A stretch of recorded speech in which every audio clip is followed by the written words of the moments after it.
Good evening, friends, poets, guests, ladies and gentlemen. IPC Players welcomes you to part one of the play Macbeth by William Shakespeare. This will be performed as a rehearsed reading, which means that the actors will be reading from the script while emoting multiple roles. The play is being presented on Zoom. This creates certain constraints in terms of physical mobility, as actors have to be close to their phone or computer cameras and mics. Even so, we have worked hard over the last 7 months to bring you a production that we are confident will be engaging and enjoyable. As we will be dependent on internet, there could be occasional lags and some lines may get lost owing to fluctuations. The actors will be carrying on and you will be able to catch up with the story very soon. A very important request, the audience is requested to kindly mute their phones and laptops for audio as well as video. The first part lasts for a little over an hour. The second part, which will be staged tomorrow, will last for. For me, it has been a pleasure and a privilege working with this group of poet actors. It was fascinating to see them transform from an academic or literary perspective of the play to a performer's perspective. In the process, they discovered some brilliant actors within themselves. Today, after the play, the actors will leave the screen. Tomorrow, after we finish the second part, they will stay back to interact with the audience. Those of you who would like to stay back and interact with the actors, please do so. You're most welcome. Thank you for being with us this evening. Now over to IPC Players and Macbeth by William Shakespeare.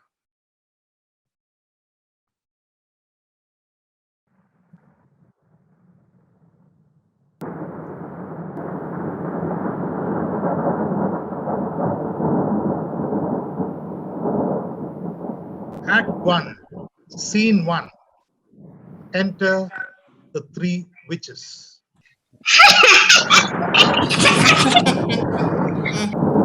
When shall we three meet again? In thunder, lightning, or rain? When the hurly-burly is done, when the battle's lost and won, that will be at the set of sun. Where the place? upon the heath, There to meet with Macbeth. Macbeth.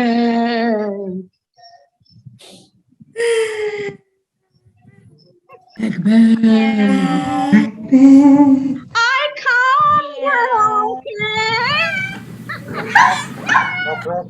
I come calls. Anon. Paddock calls. There is found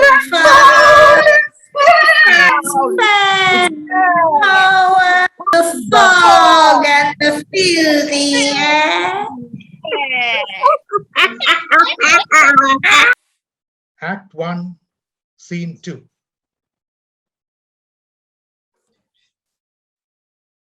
Enter King Duncan, Malcom, Donalban. Malcom is King Duncan's elder son, Donalban is his younger son, Lennox, a nobleman of Scotland, with attendants meeting a bleeding captain.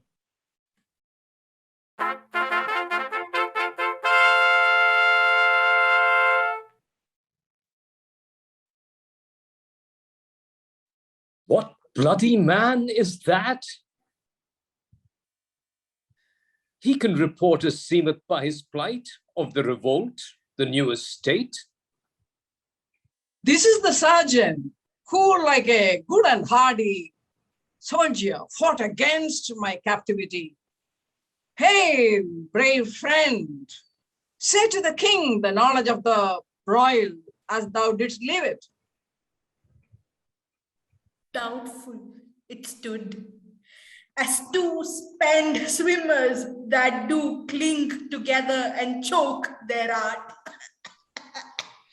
The merciless MacDonald, worthy to be a rebel, for to that the multiplying villainies of nature do swarm upon him.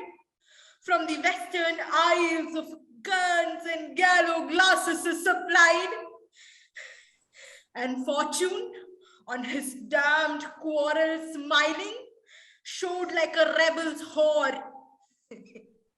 But all's too weak for brave Macbeth, that he deserves that name.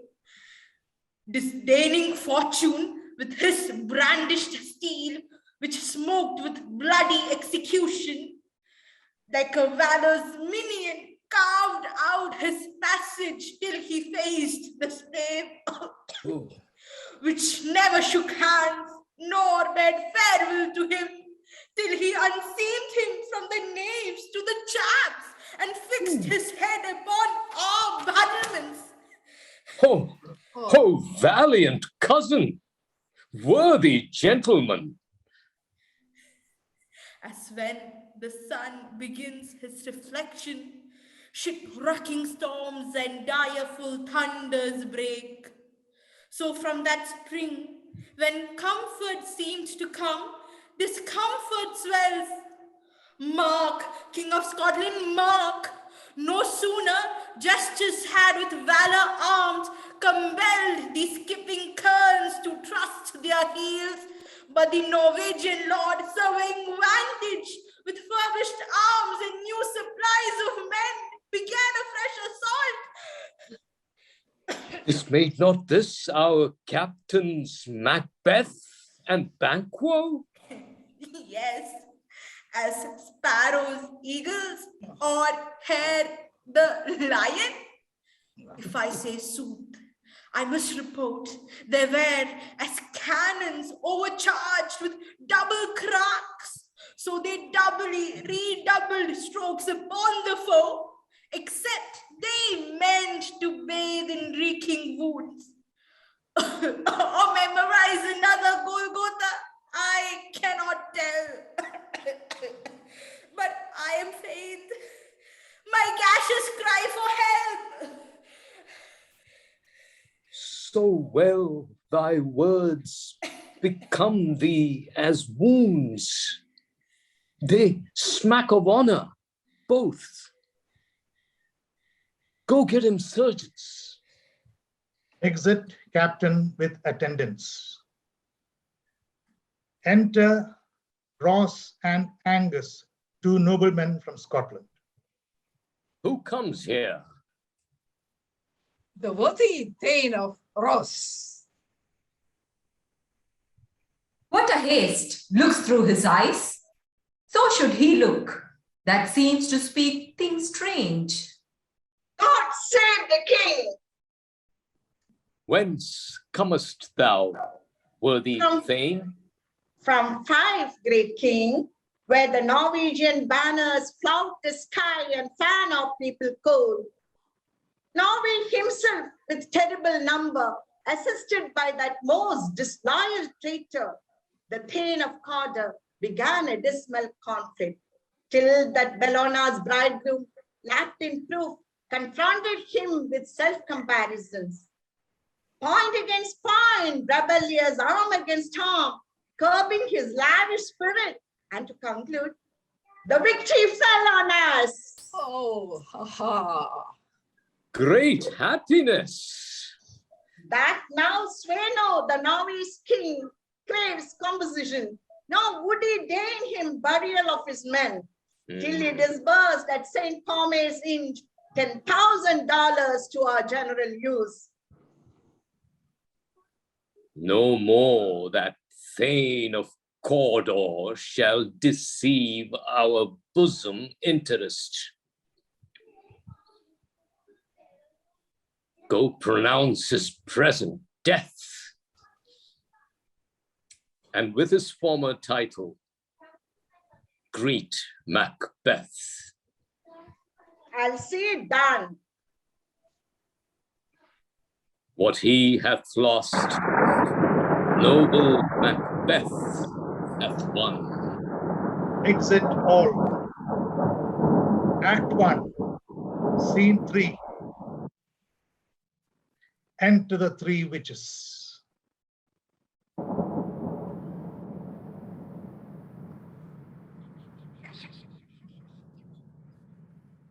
Where hast thou been, sister? Why? Sister, where? Oh, A sailor's wife had chestnuts in her lap and manched and manched and manched. Give me what I. Arrive thee, witch! The Rumphedronian cries. Her husband's to Aleppo gone, master of the tiger. That in a sea I'll be a sail, and like a rat without a tail, I do, and I'll do. I'll give thee a wind. Thou kind, And I I myself have all the other, and the very ports they blow with all the quarters that they know in the shipman's card. I will drain him dry as hay. Sleep shall neither night nor day hang upon his penthouse lid.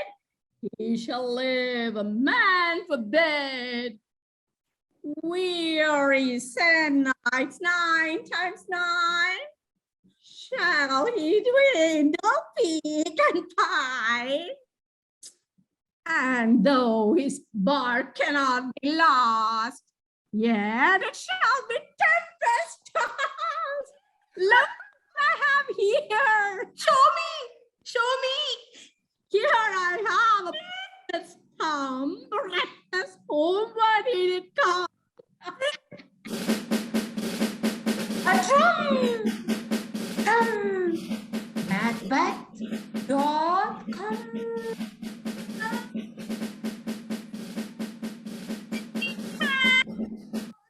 The sea and land.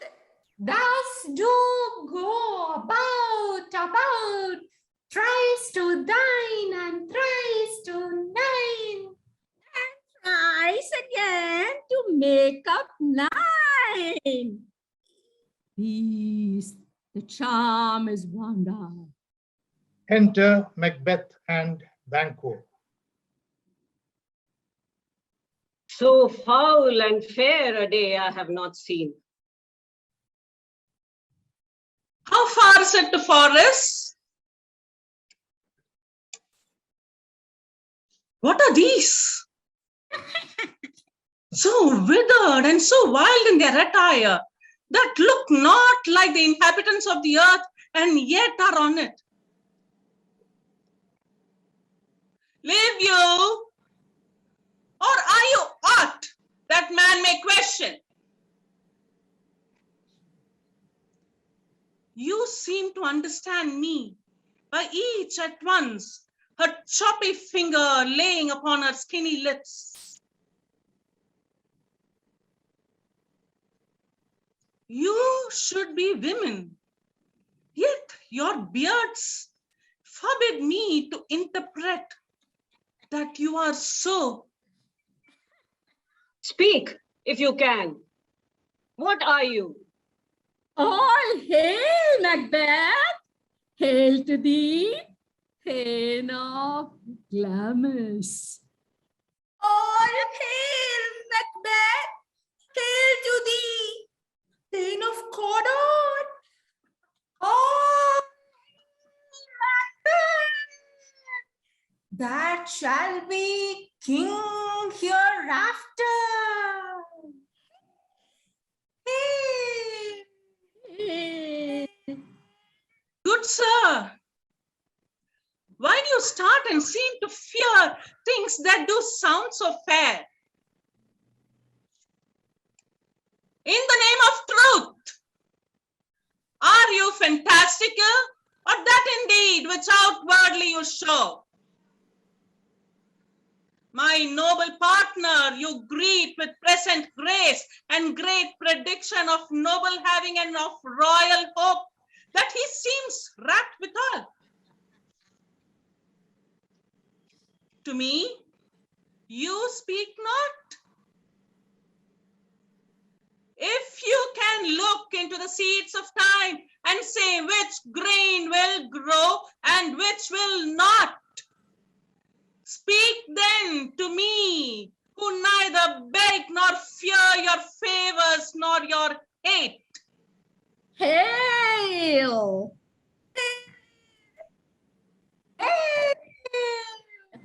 Lesser than Macbeth and greater. Not so happy, yet much happier. Thou shalt get kings, though thou be none. So all hail and Banquo. Banquo and Macbeth. All See, you imperfect speakers, tell me more. By Sinel's death, I know I am Thane of Glamis. But how of Cawdor? The Thane of Cawdor lives, a prosperous gentleman. And to be king stands not within the prospect of belief no more than to be Cawdor. Say from whence you owe this strange intelligence, or why upon this blasted heat you stop our way with such prophetic greeting. Speak, I charge you. Witches vanish.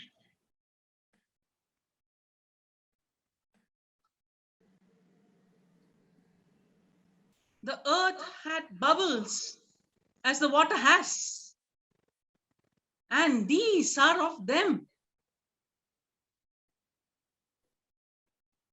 Whither are they vanished? Into the air. And what seemed corporal melted as breath into the wind. Would they had stayed. Were such things here as we do speak about? Or have we eaten on the insane root that takes the reason prisoner? Your children shall be kings. You shall be king. And Thane of Cawdor too, went it not so? To the self-same tune and words. Who's here? Enter Ross and Angus. The king hath happily received, Macbeth, the news of thy success.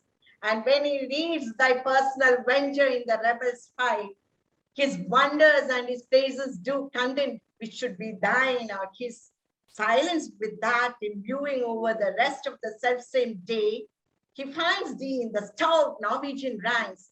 Nothing afeard of what thyself didst make. Strange images of death, as thick as hail, came post with post, and everyone did bear thy praises in his kingdom's great defense, and poured them down before him. We are sent from our royal master to give thee thanks, only to herald thee into his sight, not pay thee. And for an earnest of a greater honor, he bade me from him, called thee Thane of Cawdor, in which addition, hail most worthy Thane, for it is thine. What? Can the devil speak true? The Thane of Cawdor lives. Why do you dress me in borrowed robes? Who was the Thane, lives yet, but under heavy judgment bears that life which he deserves to lose. Whether he combined with those of Norway, or did line the rebel with hidden help and vantage, or that with both he labored in his country's wreck, I know not. But treason's capital, confessed and proven, have overthrown him.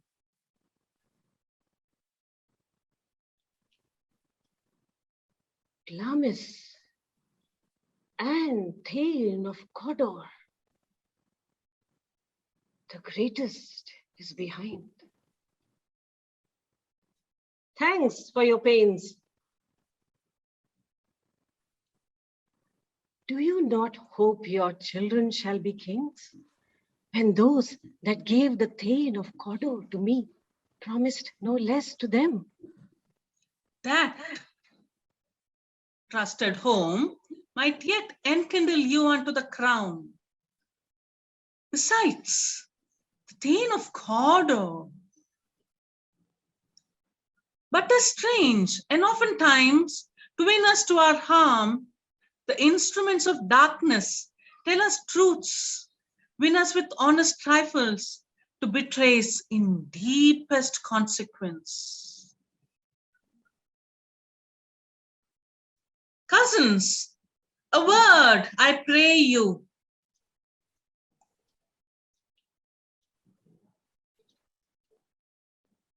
Two truths are told as happy prologues to the swelling act of the imperial theme. I thank you, gentlemen.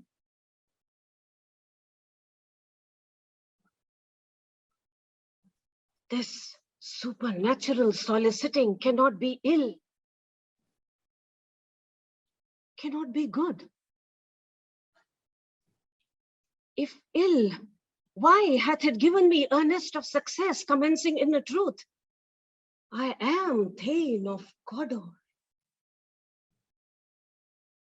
If good, why do I yield to that suggestion whose horrid image doth unfix my hair and make my seated heart knock at my ribs against the use of nature? Present fears are less than horrible imaginings.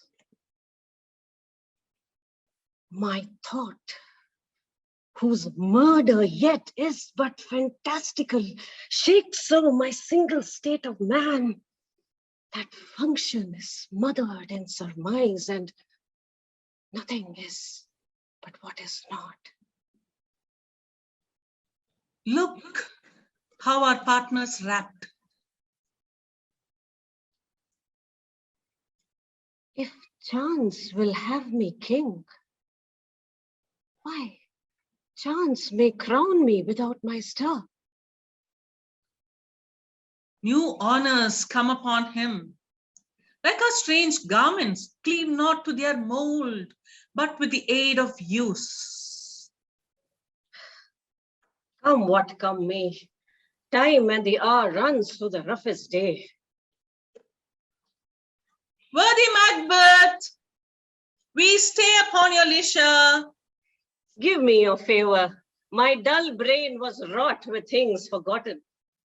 Kind gentlemen, your pains are registered where every day I turn the leaf to read them. Let us toward the king. Think upon what had chanced, and at more time, the interim having weighed it, let us speak our free hearts each to other. Very gladly. Till then, enough. Come, friends. They exit. Act 1, Scene 4.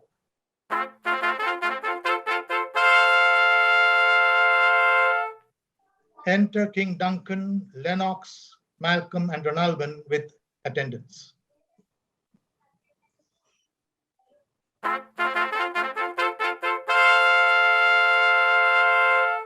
Is execution done on Cawdor? Are not those in commission yet returned? My liege, they are not yet come back, but I have spoke with one that saw him die, who did report that very frankly he confessed his treasons, implored your highness's pardon, and set forth a deep repentance. Nothing in his life became him like the leaving it. He died as one that had been studied in his death to throw away The dearest thing he owed, as it were a careless trifle. There's no art to find the mind's construction in the face. He was a gentleman on whom I built an absolute trust. Enter Macbeth, Banquo, Ross, and Angus.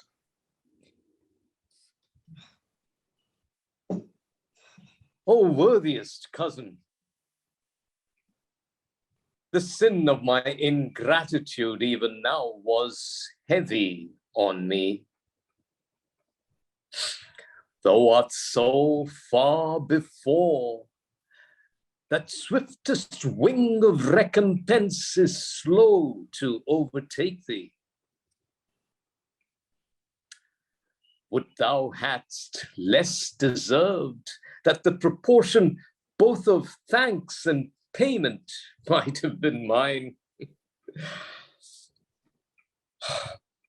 Only I have left to say, more is thy due, then more than all can pay. The service and the loyalty I owe in doing it pays itself. Your Highness's part is to receive our duties, and our duties are to your throne and state. Children and servants which do but what they should by doing everything safe toward your love and honor. Welcome hither. I have begun to plant thee, and will labor to make thee full of growing.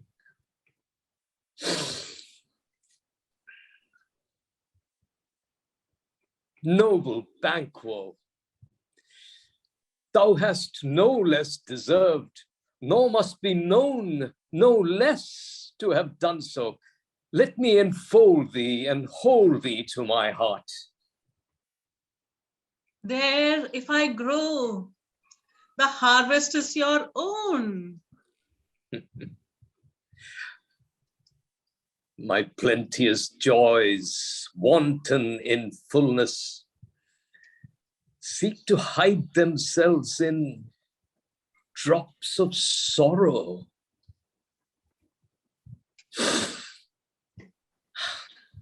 Sons, kinsmen, pains, and you whose places are the nearest, no, we will establish our estate upon our eldest, Malcom, whom we name hereafter the Prince of Cumberland. Hail, Prince Hail. of Cumberland! Prince of Cumberland. Which honor must not unaccompanied invest him only, but signs of nobleness like stars shall shine on all deservers. From hence to Inverness, and bind us further to you. The rest is labor which is not used for you. I'll be myself the harbinger and make joyful the hearing of my wife with your approach. So humbly take my leave. My worthy Cawdor.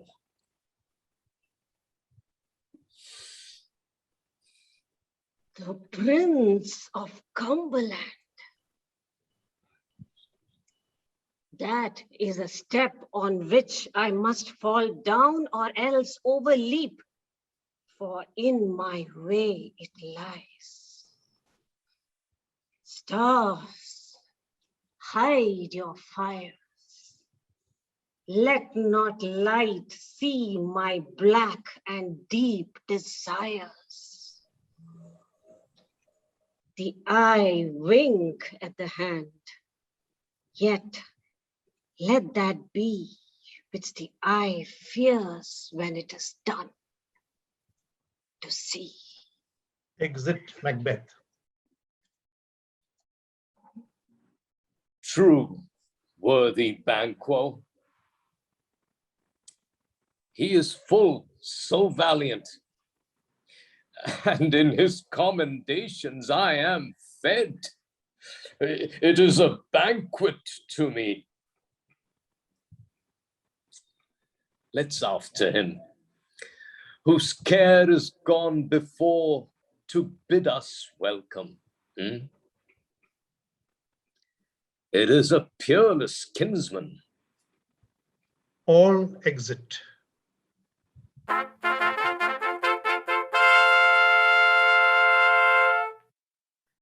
Act 1, Scene 5. Enter Lady Macbeth.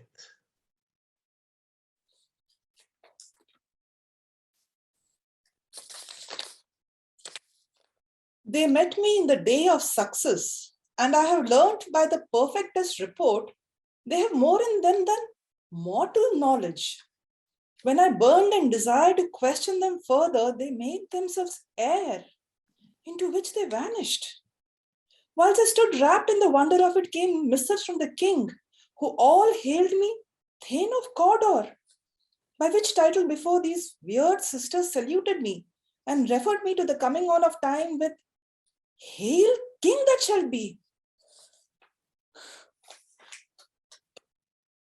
This have I thought good to deliver thee, my dearest partner of greatness, that thou mightest not lose the dues of rejoicing by being ignorant of what greatness is promised thee. Lay it to thy heart and farewell.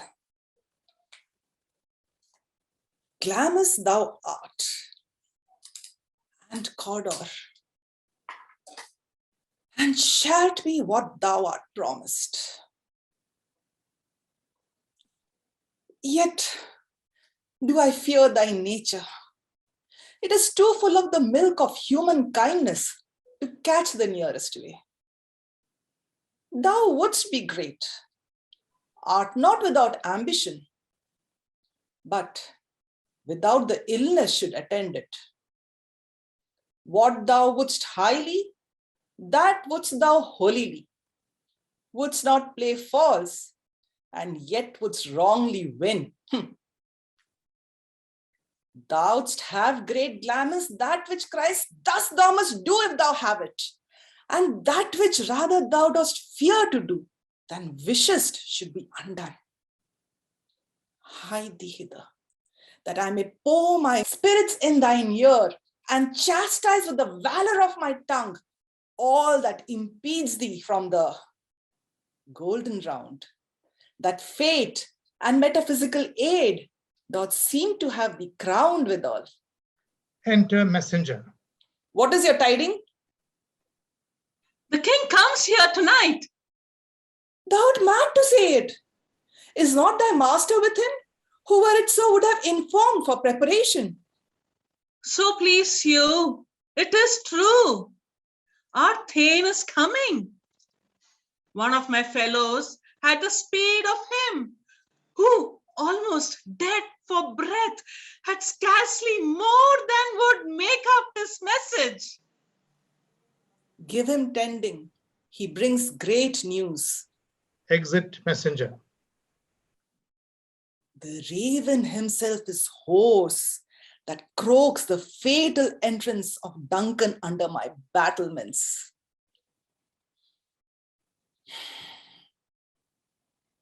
Come, you spirits that tend on mortal thoughts, unsex me here. Fill me from the crown to the toe, top full of direst cruelty. Make thick my blood. Stop up the access and passage to remorse, that no compunctious visitings of nature shake my fell purpose, nor keep peace between the effect and it. Come to my woman's breasts and take my milk for gall, you murdering ministers, wherever in your sightless substances you wait on nature's mischief. come, thick night, and pall thee in the dunnest smoke of hell, that my keen knife see not the wound it makes, nor heaven peep through the blanket of the dark to cry, hold, hold. Enter Macbeth. Great Glamis, worthy Cawdor, greater than both by the all hail hereafter. Thy letters have transported me beyond this ignorant present, and I feel now the future in the instant. My dearest love, Duncan comes here tonight. And when goes hence? Tomorrow, as he purposes. Oh, never shall sun that morrow see. Your face, my Thane, is as a book where men may read strange matters. To beguile the time, look like the time. Bear welcome in your eye, your hand, your tongue. Look like the innocent flower, but be the serpent under it. He that's coming must be provided for, and you shall put this night's great business into my dispatch, which shall to all our nights and days to come give solely sovereign sway and masterdom. We will speak further. Only look up clear. To alter favor ever is to fear. Leave all the rest to me. They exit. Act 1, Scene 6. Enter King Duncan, Malcom, Donalbain, Banquo, Lennox, Macduff, Ross, Angus, and attendants.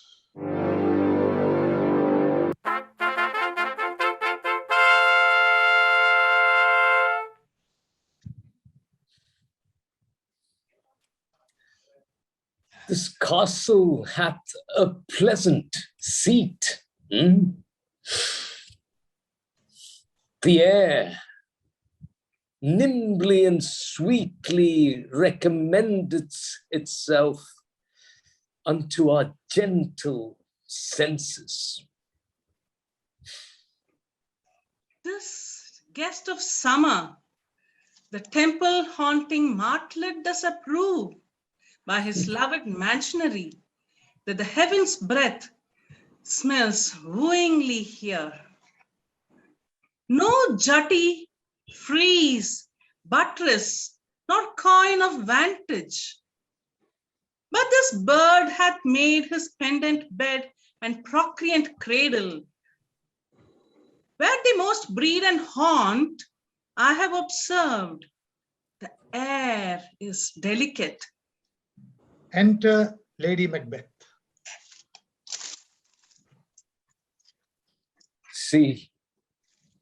See our honored hostess. The love that follows us sometimes is our trouble, which still we thank as love. Herein I teach you how you shall bid God ild us for your pains and thank us for your trouble. All our service in every point twice done, and then done double, were poor and single business to contend against those honors deep and broad, wherewith your majesty loads our house.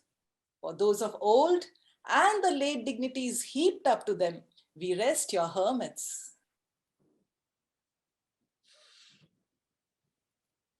Where's the Thane of Cawdor? We coursed him at the heels and had a purpose to be his purveyor. But he rides well, and his great love, sharp as his spur, hath holp him to his home before us. Fair and noble hostess, we are your guest tonight. Your servants ever have theirs, themselves, and what is theirs in count, to make that audit at your highness's pleasure, still to return your own. Give me your hand. Conduct me to mine host. We love him highly and shall continue our graces towards him. By your leave, hostess. All exit. Act 1, Scene 7. Enter a server and diverse servants with dishes and service over the stage. Enter Macbeth.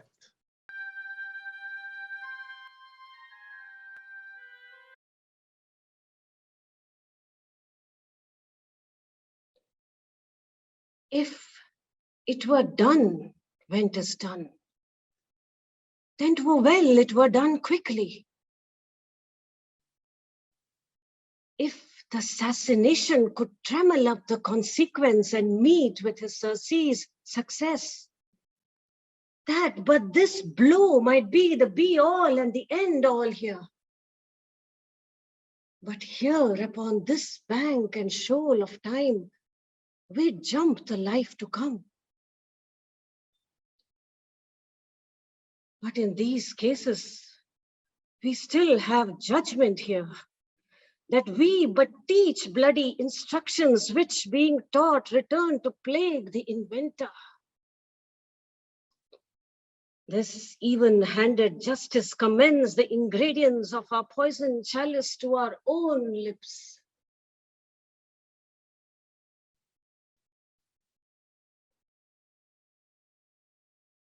He is here in double trust. First, as I am his kinsman and his subject, strong both against the deed. Then as his host, who should against his murderer shut the door, not bear the knife myself. Besides, this Duncan had borne his faculties so meek, had been so clear in his great office, that his virtues will plead like angels trumpet-tongued against the deep damnation of his taking off. And pity, like a naked newborn babe striding the blast or heaven's cherubim horsed upon the sightless couriers of the air, shall blow the horrid deed in every eye, that tears shall drown the wind.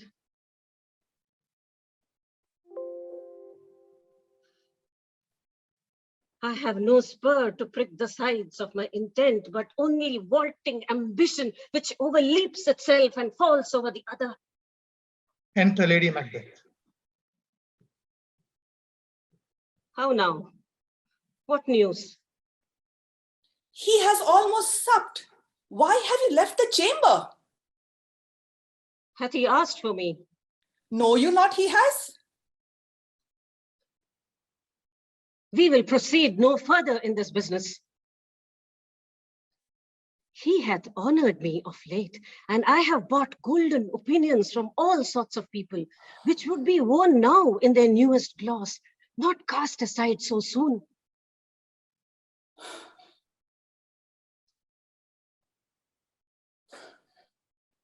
Was the hope drunk wherein you dressed yourself? Hath it slept since, and wakes it now to look so green and pale at what it did so freely? From this time such I account thy love. Art thou afeard to be the same in thine own act and valor as thou art in desire? Wouldst thou have that which thou esteemest, the ornament of life, and live a coward in thine own esteem, letting I dare not wait upon I would, like the poor cat in the adage? I dare do all that may become a man. Who dares do more is none. What beast was it then that made you break this enterprise to me? When you durst do it, then you were a man. And to be more than what you were, you would be so much more the man. Not time nor place did then adhere, and yet you would make both. They have made themselves, and that their fitness now does unmake you.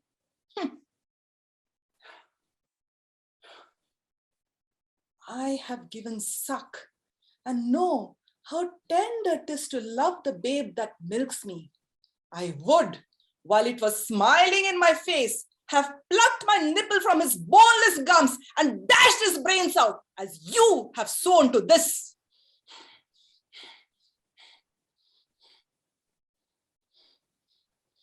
If we should fail? We fail? But screw your courage to the sticking place and we'll not fail.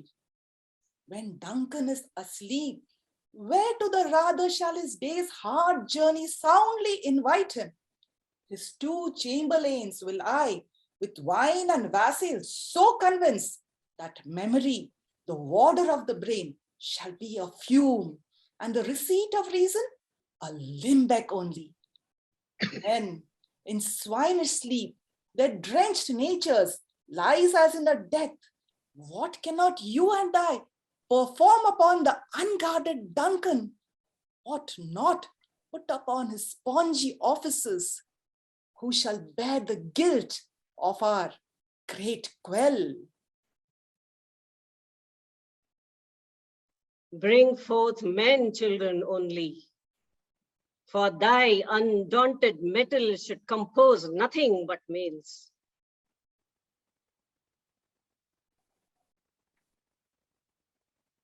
Will it not be received when we have marked with blood those sleepy 2 of his own chamber and used their very daggers that they have done it?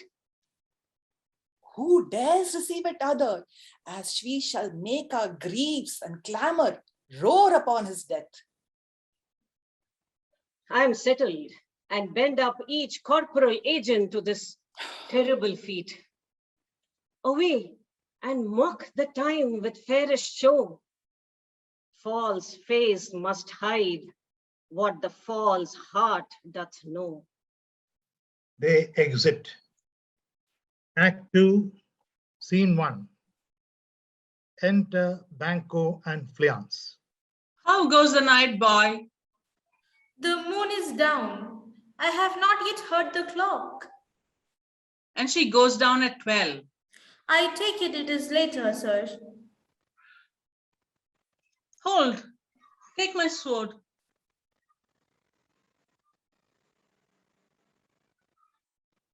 There's husbandry in heaven. The candles are all out.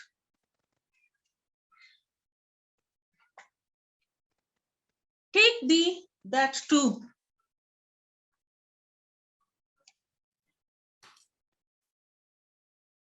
A heavy summons lies like lead upon me, and yet I would not sleep. Merciful powers, restrain in me the cursed thoughts that nature gives way to in repose. Enter Macbeth and a servant. Give me my sword. Who's there? A friend. What, sir? Not yet at rest? The king's abed. He hath been an unusual pleasure and sent forth great largesse to your offices. This diamond he greets your wife withal, by the name of most kind hostess, and shut up in measureless content. Being unprepared, our will became the servant to defect, which else should free have wrought. All's well. Exit Fleance. I dreamt last night of the 3 weird sisters. To you, they have shown some truth. I think not of them. Yet, when we can entreat and are to serve, We would spend it in some words upon that business, if you would grant the time. At your kindest leisure. If you shall cleave to my consent, when 'tis, it shall make honor for you. So I lose none in seeking to augment it, but still keep my bosom franchised and allegiance clear. I shall be counseled. Good repose the while. Thanks, sir. The like to you. Exit Banquo. Go bid thy mistress, when my drink is ready, she strike upon the bell. Get thee to bed. Exit servant.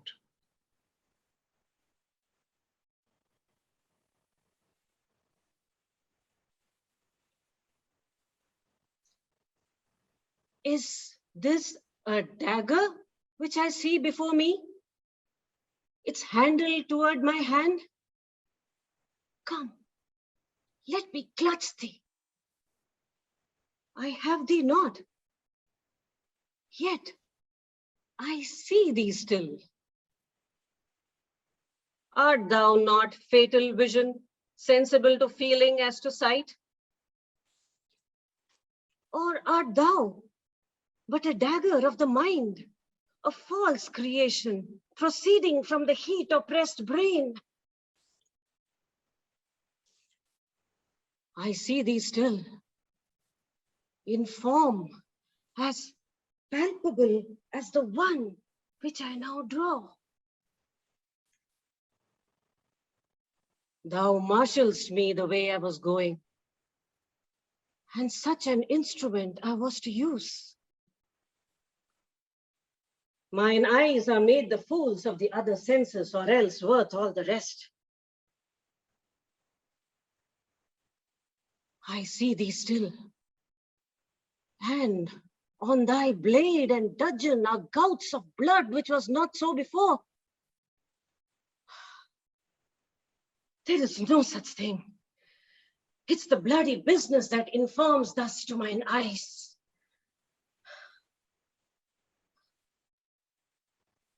Now, o'er the one half world, nature seems dead, and wicked dreams abuse the curtained sleep. Witchcraft celebrates pale Hecate's offerings and withered murder, alarmed by his sentinel, the wolf, who howls his watch. Thus, with his stealthy pace, with Tarquin's ravishing strides, towards his design, moves like a ghost. Thou sure and firm set earth, hear not my steps, which way they walk, for fear thy very stones prate of my whereabout, and take the present horror from the time which now suits with it. Whiles I threat, he lives. Words to the heat of deeds too cold breath gives.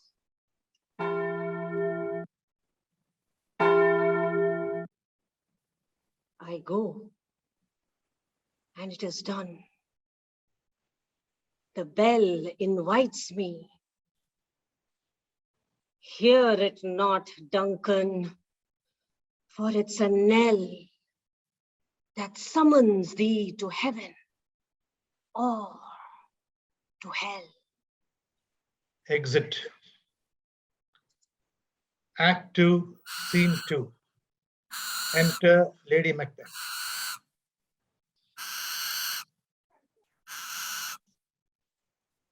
That which hath made them drunk hath made me bold.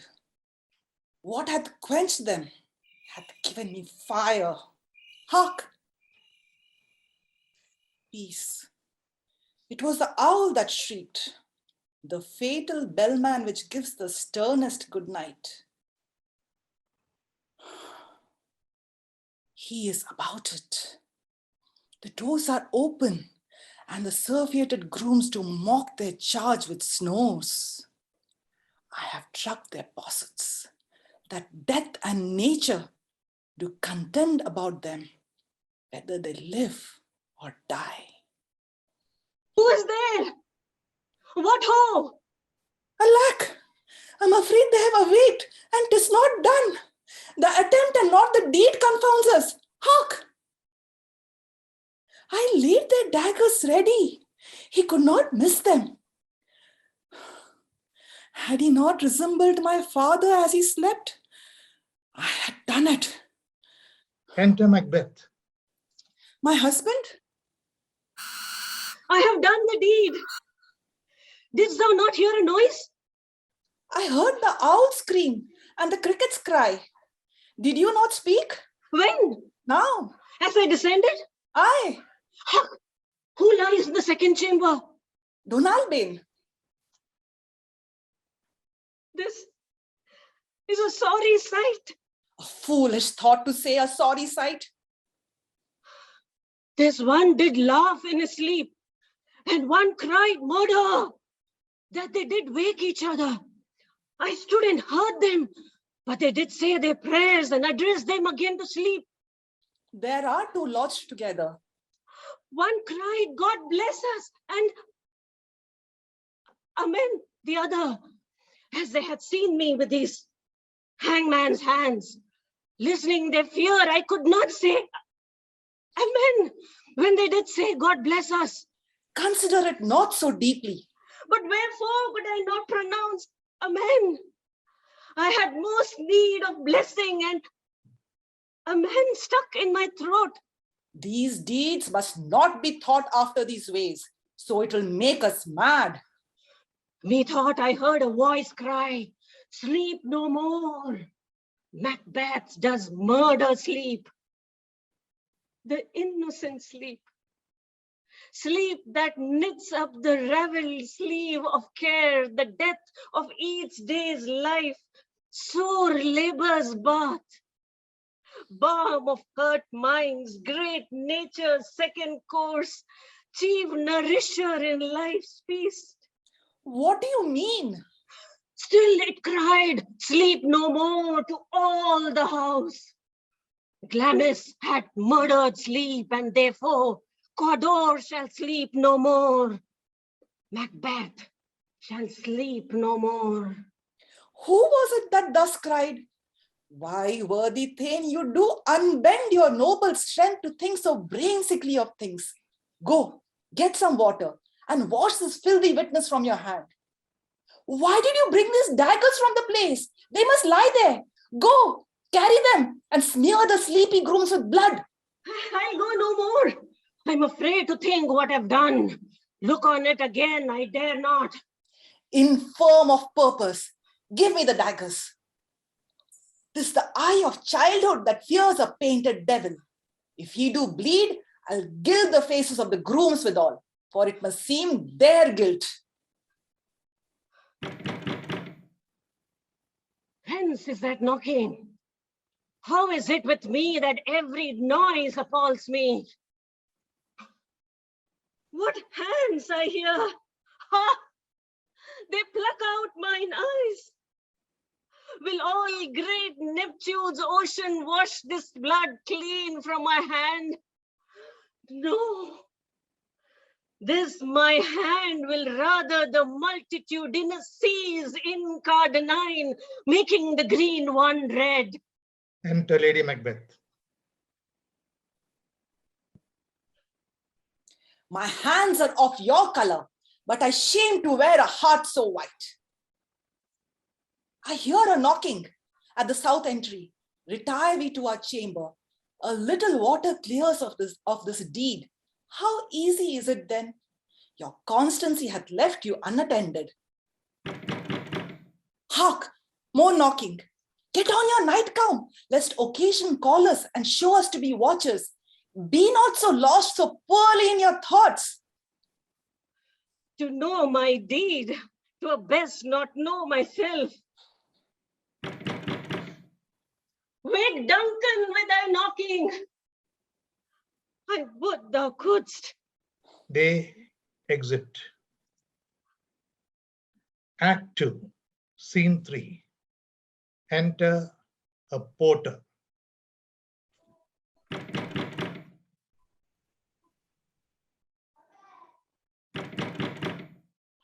is a knocking indeed. If a man were porter of Hellgate, he should avoid turning the key. Knock, knock, knock. Who's there in the name of Beelzebub?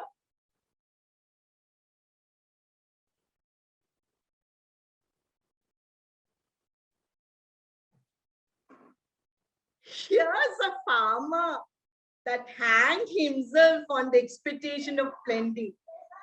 Come in time. Have napkins enough about you here. You will sweat for it.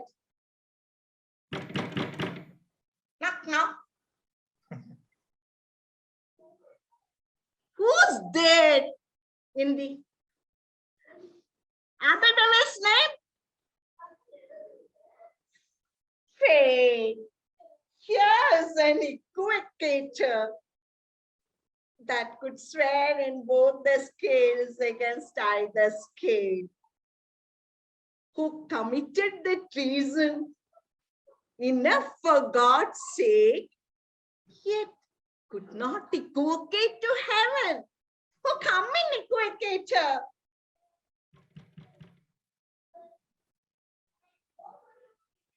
Knock, knock, knock.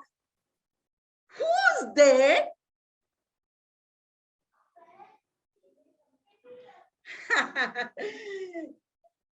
Faith, here is an English tailor, come hither for stealing out of a French horse.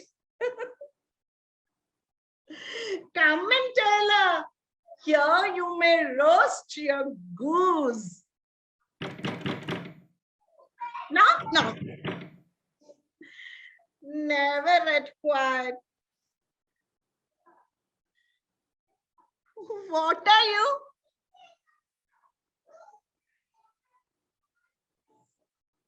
This place is too cold for help.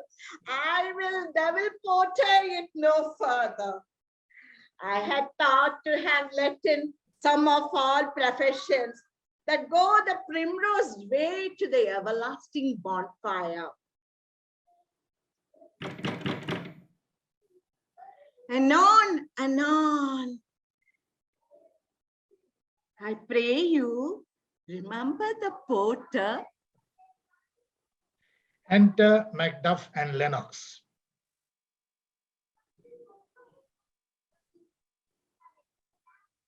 Was it so late, friend, ere you went to bed, that you do lie so late?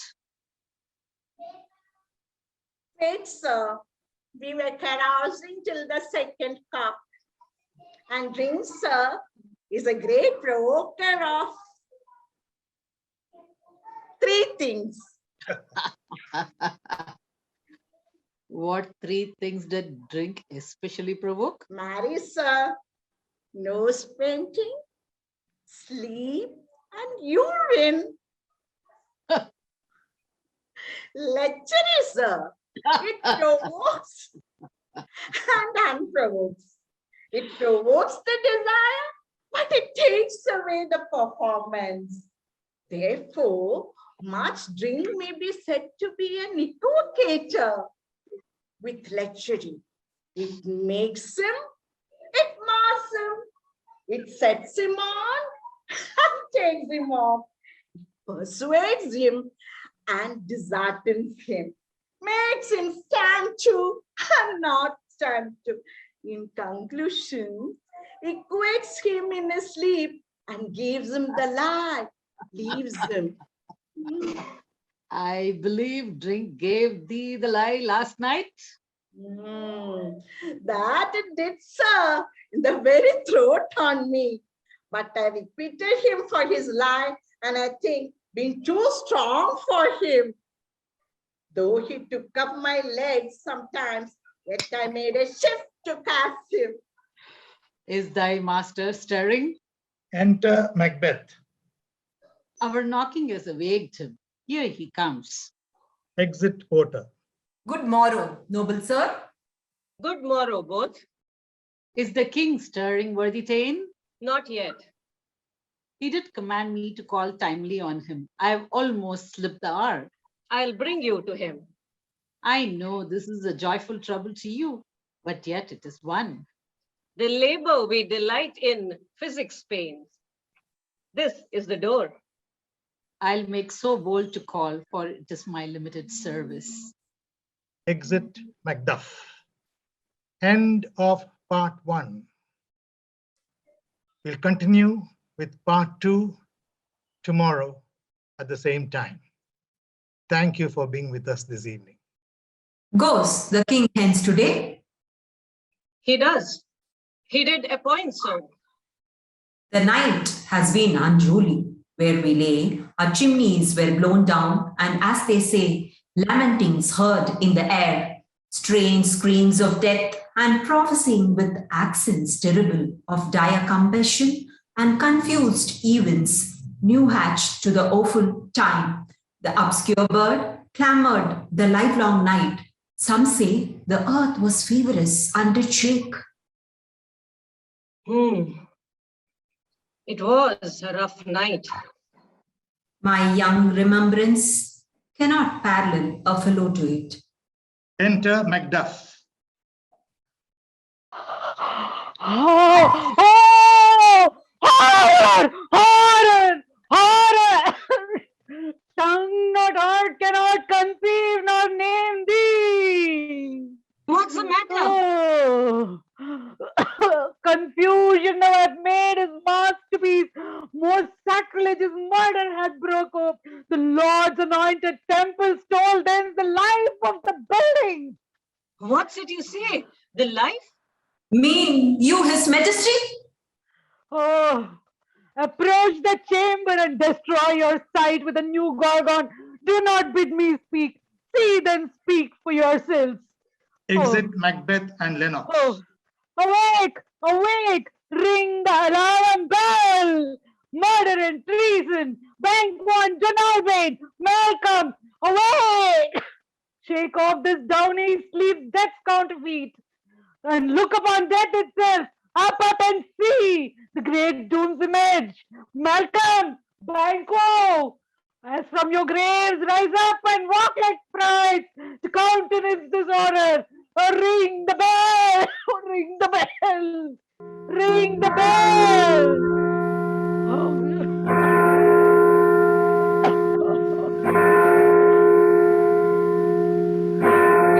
Enter Lady Macbeth.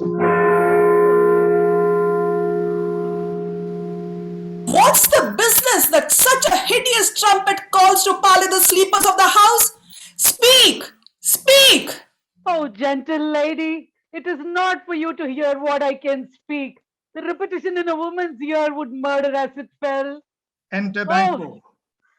Oh, Banquo! Banquo! Our royal master's murdered!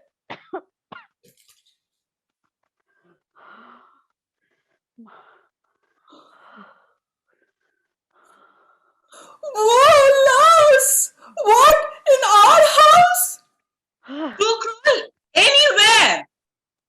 Dear Duff, I prithee, contradict thyself and say it is not so. Enter Macbeth, Lennox, and Ross. Had I but died an hour before this chance, I had lived a blessed time. For from this instant, there is nothing serious in mortality. All is but toys. Renown and grace is dead. The wine of life is drawn, and the mere lees is left this vault to brag of. Enter Malcolm and Duncan. What is amiss? You are, and do not know it. The spring, the head, the fountain of your blood is stopped. The very source of it is stopped. Your royal father's murdered. Oh, by whom? Those of his chamber, as it seemed, had done it. Their hands and faces were all patched with blood, so were their daggers, which unwiped we found. On their pillows, they stared and were distracted. No man's life was to be trusted with them. Oh, yet I do repent me of my fury that I did kill them. Wherefore did you so? Who can be wise, amazed, temperate and furious, loyal and neutral in a moment? No man. The expedition of my violent love outrun the poser, reason. Here lay Duncan, his silver skin laced with his golden blood, and his gashed stabs looked like a breach in nature for ruin's wasteful entrance. There the murderers, steeped in the colors of their trade, their daggers unmannerly breached with gore. Who could refrain that had a heart to love, and in that heart courage to make love known? Help me hence. Oh, Look to the lady. Why do we hold our tongues that must claim this argument for ours? What should be spoken here, where our fate, hid in an auger hole, may rush and seize us? Let us away. Our tears are not yet brewed. Nor our strong sorrow upon the foot of motion.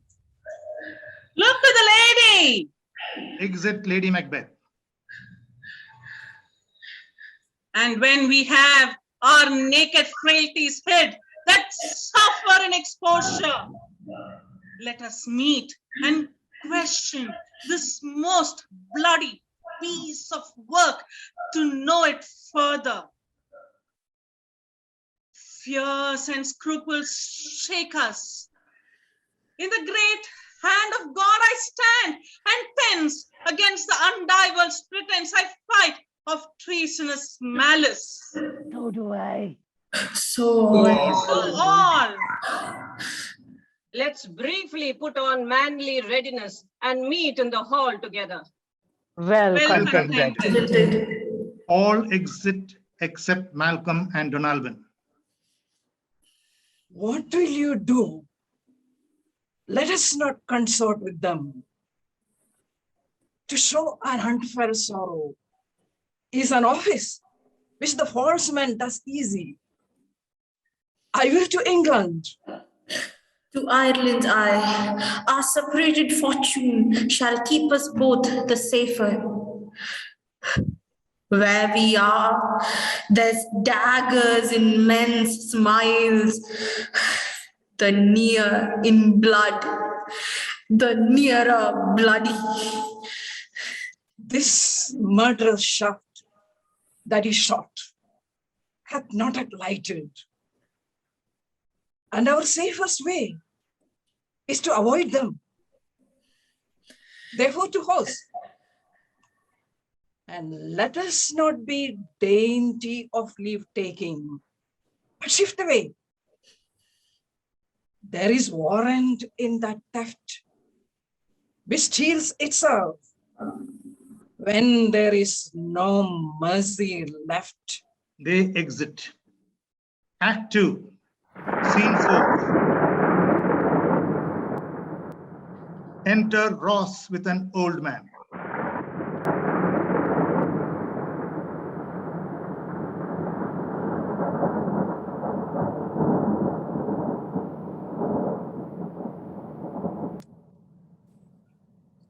Threescore and 10, I can remember well, within the volume of which time I have seen hours dreadful and things strange. But this sore night hath trifled former knowings.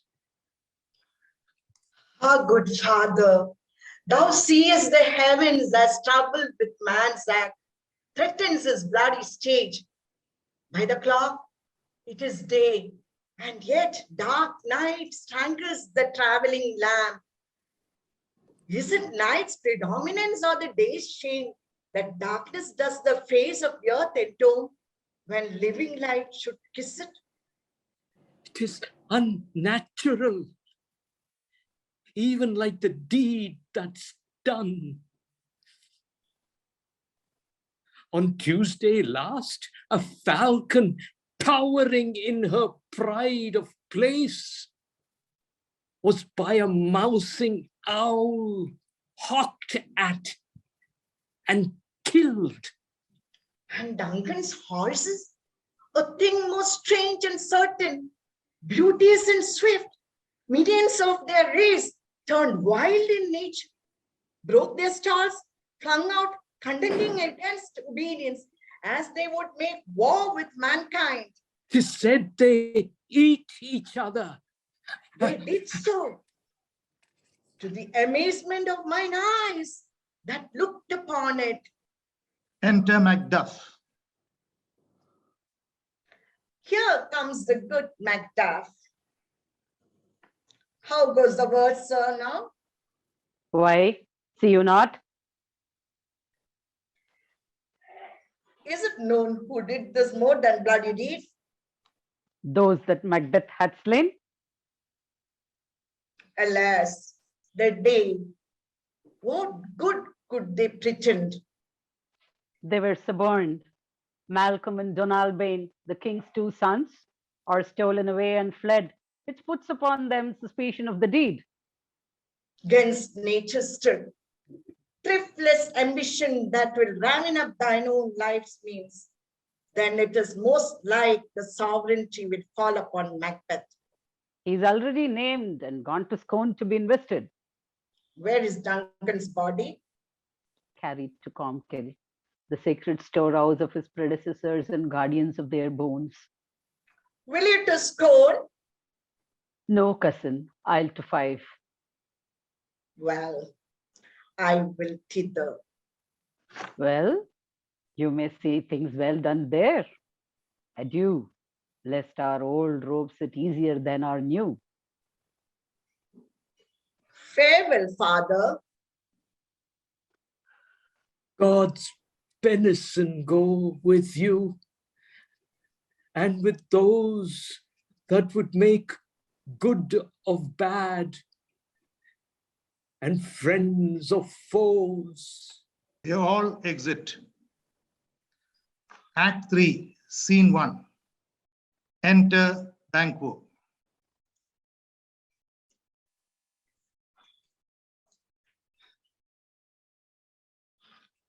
Thou hast it now.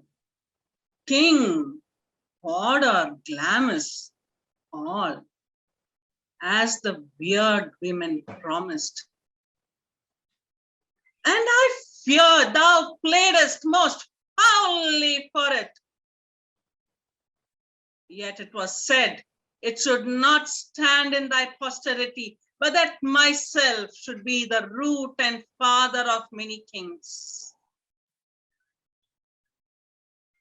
If there come truth from them, as upon thee, Macbeth, their speeches shine, why, by the verities on thee made good, may they not be my oracles as well, and set me up in hope? But hush, no more. Enter Macbeth as king, Lady Macbeth, Lennox, Ross, lords, and attendants.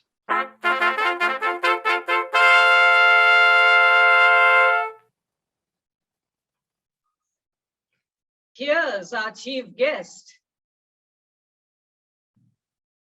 If he had been forgotten, it had been as a gap in our great feast, an all thing unbecoming. Tonight, we hold a solemn supper, sir, and I'll request your presence. Let your highness command upon me, to the which my duties are with a most indissoluble tie forever knit. Ride you this afternoon? Aye, my good lord. We should have else desired your good advice, which still had been both grave and prosperous in this day's council. But we'll take tomorrow. Is it far you ride? Aye, my lord, as far, my lord, as will fill up the time twixt this and supper. Go not my horse the better? I must become a borrower of the night for a dark hour or twain. Fail not our feast. My lord, I will not. We hear our bloody cousins are bestowed in England and in Ireland, not confessing their cruel parricide, filling their hearers with strange invention. But of that tomorrow, when therewithal we shall have cause of state craving us jointly. Hie you to horse, adieu till your return at night. Goes Fleance with you? Aye, my good lord. Our time does call upon us. I wish your horses swift and sure of foot, and so I do commend you to your backs. Farewell. Exit Banquo. Let every man be master of his time till 7 at night.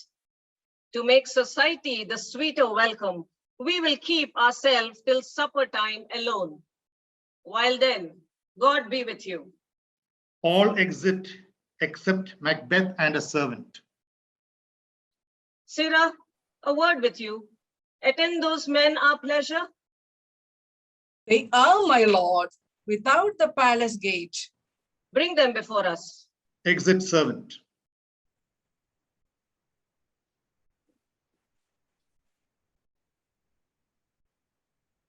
To be thus is nothing but to be safely thus. Our fears in Banquo stick deep, and in his royalty of nature reigns that which would be feared. 'Tis much he dares, and to that dauntless temper of his mind he hath a wisdom that doth guide his valor to act in safety. There is none but he whose being I do fear, and under him my genius is rebuked, as it is said, Mark Antony's was by Caesar.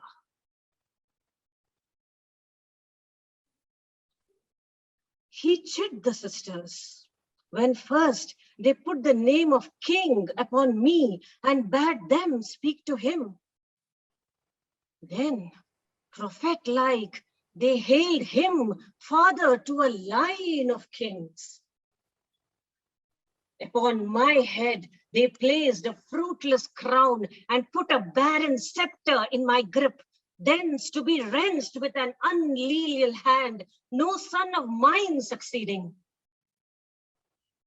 If it be so, for Banquo's issue have I filed my mind, for them the gracious Duncan have I murdered, put rancors in the vessel of my peace only for them, and mine eternal jewel given to the common enemy of man to make them kings, the seed of Banquo kings. Rather than so, come fate into the list and champion me to the utterance. Who is there? Enter servant and 2 murderers. Now go to the door and stay there till we call. Exit servant. Was it not yesterday we spoke together? It was. So please. Please, Your Highness. Well then, now have you considered of my speeches? Know that it was he in the times past which held you so under fortune, which you thought had been our innocent self. This I made good to you in our last conference passed in probation with you. How you were board in hand, how crossed, the instruments who wrought with them, and all things else that might to half a soul and to a notion crazed say thus did Banquo. You made it known to us. I did so. and went further, which is now our point of second meeting. Do you find your patience so predominant in your nature that you can let this go? Are you so gospelled to pray for this good man and for his issue, whose heavy hand had bowed you to the grave and beggared yours forever? Yeah, men. Men, my liege. Aye.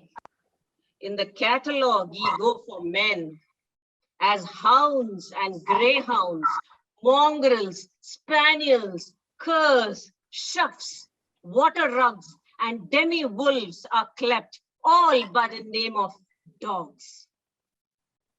The valued file distinguishes the swift, the slow, the subtle, the housekeeper, the hunter, every one according to the gift which bounteous nature hath in him closed, whereby he does receive particular addition from the bill that writes them all alike. And so of men. Now, if you have a station in the file, not in the worst rank of manhood, say it, and I will put that business in your bosoms, whose execution takes your enemy off, grapples you to the heart and love of us, who wear our health but sickly in his life, which in his death were perfect. I am one, my liege, whom the wild blows and buffets of the world have so incensed that I am reckless what I do to spite the world. And I another, so weary with disasters, tugged with fortune, that I would set my life on any chance to mend it or be rid on it. Both of you know Banquo was your enemy. True, my lord. So is he mine. And in such bloody distance that every minute of his being thrusts against my nearest of life. And though I could with barefaced power sweep him from my sight and bid my will avouch it, yet I must not. For certain friends that are both his and mine, whose loves I may not drop, but wail his fall, who I myself struck down. And thence it is that I to your assistance do make love, masking the business from the common eye for sundry weighty reasons. We shall, my lord, perform what you command us.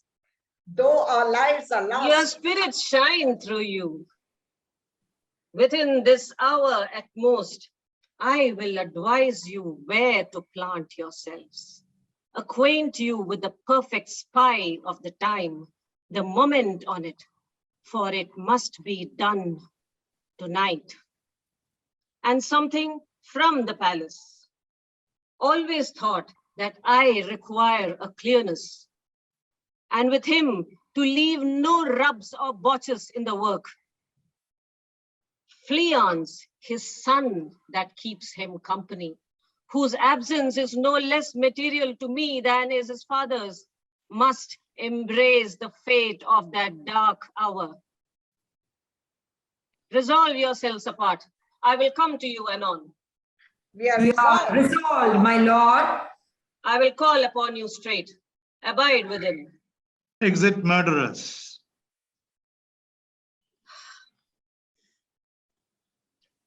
It is concluded. Banquo, thy soul's flight, if it find heaven, must find it out tonight. Exit Macbeth. Act 3, Scene 2. Enter Lady Macbeth and a servant. Is Banquo gone from court? Aye, madam, but returns again tonight. Say to the king, I would attend his leisure for a few words. Madam, I will. Exit servant. Naughts had, all spent. where our desire is got without content.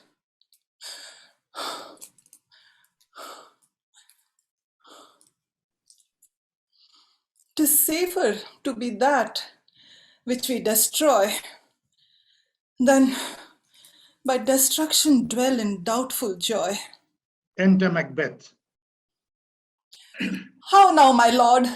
Why do you keep alone? Of sorriest fancies your companions making, using those thoughts which should indeed have died with them they think on. Things without all remedy should be without regard. What's done is done. We have scorched the snake, not killed it. She will close and be herself, whilst our poor malice remains in danger of her former tooth. But let the frame of things disjoined, both the world suffer, ere we eat our meal in fear and sleep, in the affliction of these terrible dreams that shake us nightly. Better be with the dead, whom we, to gain our peace, have sent to peace, than on the torture of the mind to lie in restless ecstasy. Duncan is in his grave. After life's fitful fever, he sleeps well. Treason has done his worst. Nor steel, nor poison, malice, domestic, foreign levy, nothing can touch him further. Come on, gentle my lord, sleek o'er your rugged looks. Be bright and jovial among your guests tonight. So shall I, love, and so I pray be you. Let your remembrance apply to Banquo. Present him eminence, both with eye and tongue.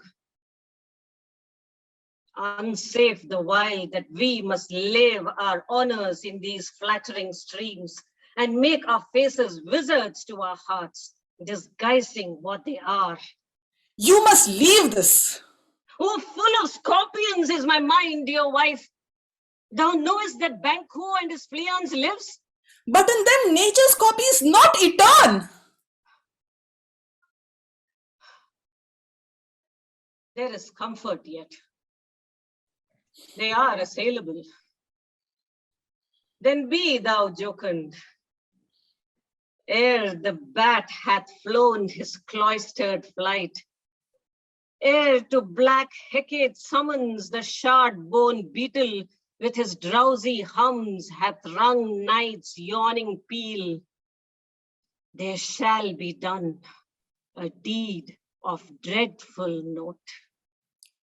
What's to be done? Be innocent of the knowledge, dearest Chuck, until you applaud the deed. Come, sealing night, scarf up the tender eye of pitiful day, and with thy bloody and invisible hand, cancel and tear to pieces that great bond which keeps me pale. Light thickens, and the crow makes wing to the rooky wood. Good things of day begin to droop and drowse, whilst night's black agents to their praise do rouse. Thou marvelest at my words, but hold thee still. Things bad begun make strong themselves by ill. So Prithee, go with me. They exit. Act 3, Scene 3. Enter 3 murderers. But who did bid thee join with us? Macbeth. He needs not our mistrust, since he delivers our offices, and what we have to do to the directions just. Then stand with us. The west yet glimmers with some streaks of day.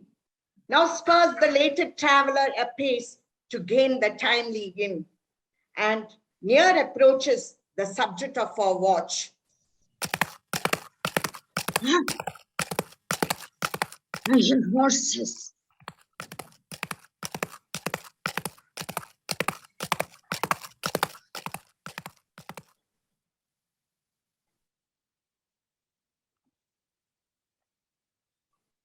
Give us a light there, ho. Then it's he, the rest that are within the note of expectation, already are in the court. His horses go about. Almost a mile, but he does usually. So all men do. From hence to the palace gate, make it their walk. Enter Banquo and Fleance. Light! Light! See. Give us a light there, ho. Stand to it. It will be rain tonight. Let it come down. Oh, treachery. Fly, good Fleance, fly, fly, fly, thou mayest revenge. Exit Fleance. Oh, slave! Who did strike out the light? Was it not the way? There is but one down. The sun is fled. We have lost best half of our affair. Well, let's survey and say how much is done. Murderers exit. Act 3, Scene 4. The banquet hall in Macbeth's castle. Enter Macbeth, Lady Macbeth, Ross, Lennox, lords and attendants.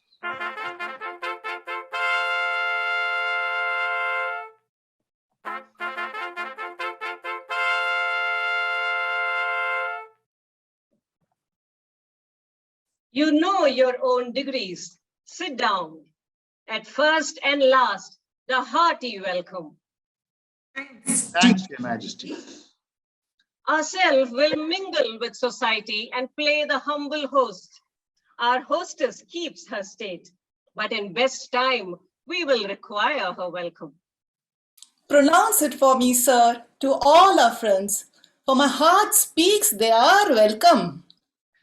The first murderer enters and stands outside the banquet hall door. See, they encounter thee with their heart's thanks.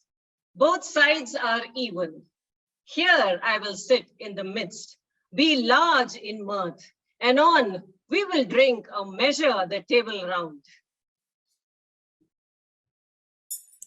There is blood upon thy face.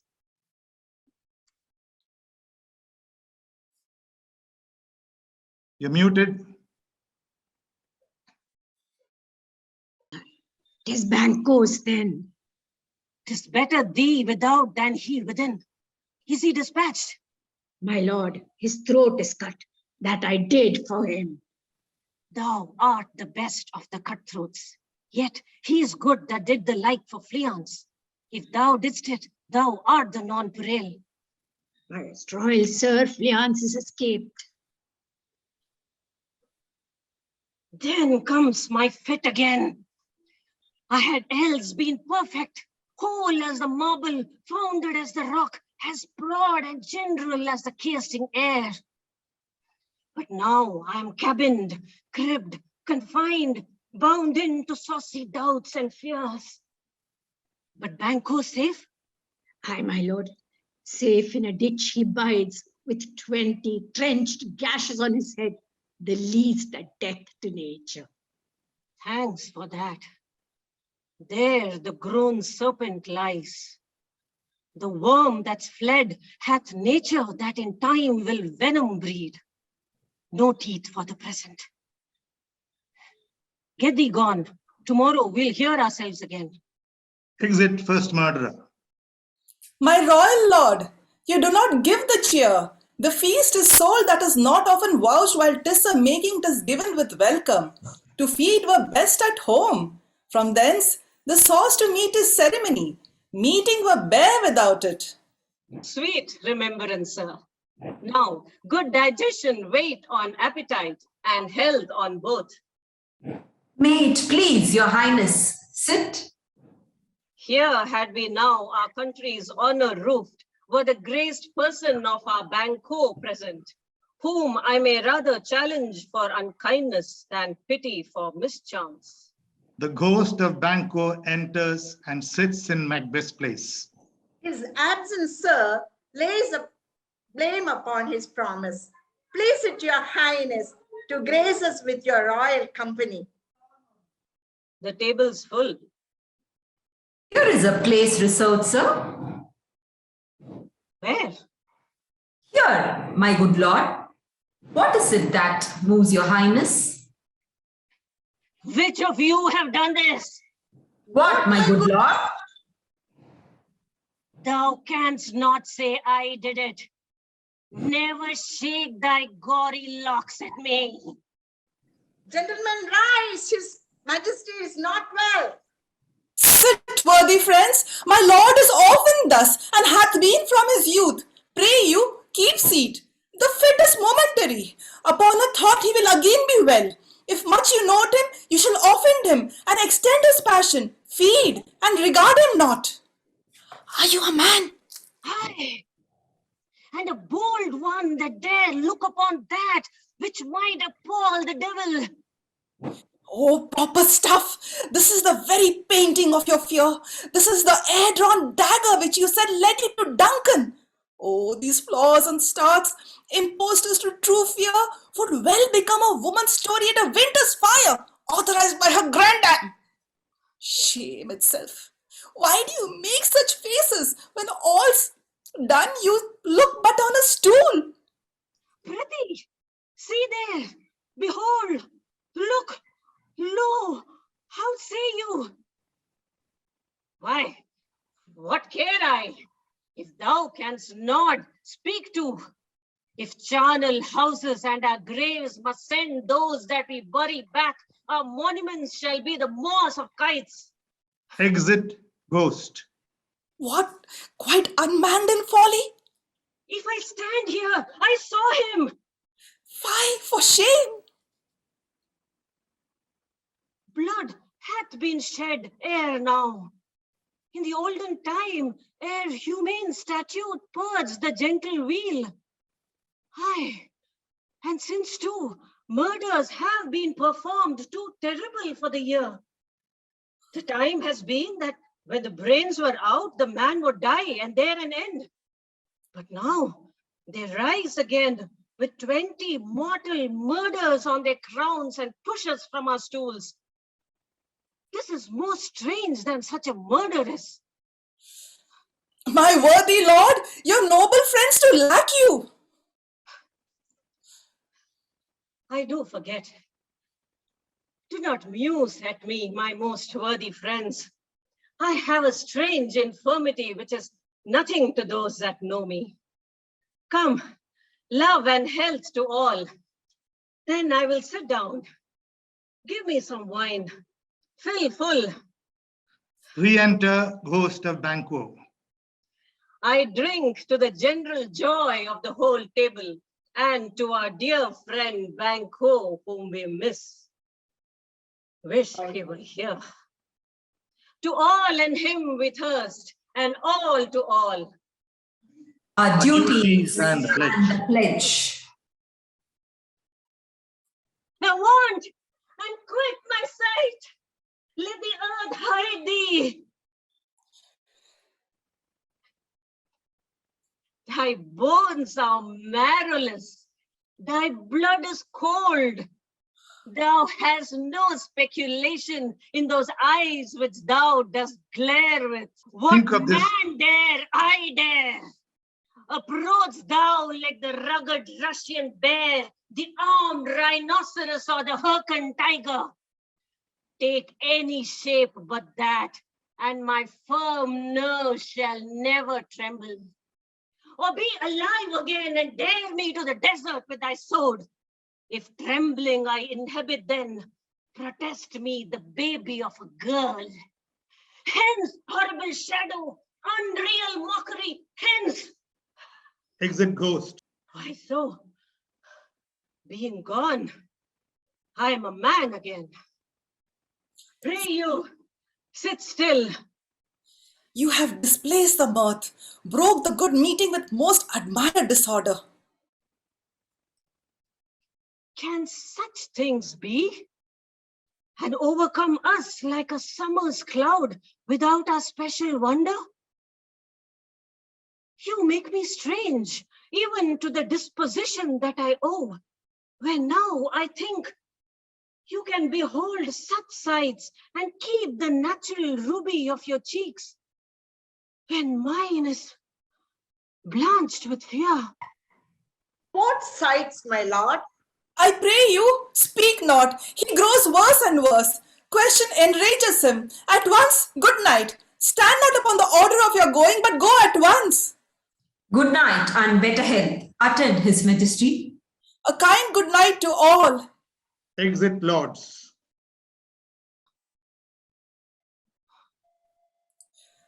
It will have blood, they say.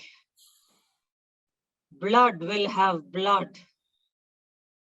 Stones have been known to move and trees to speak. Augurs and understood relations have by magpies and shafts and rooks brought forth the secretest man of blood. What is the night? Almost at odds with morning, which is which.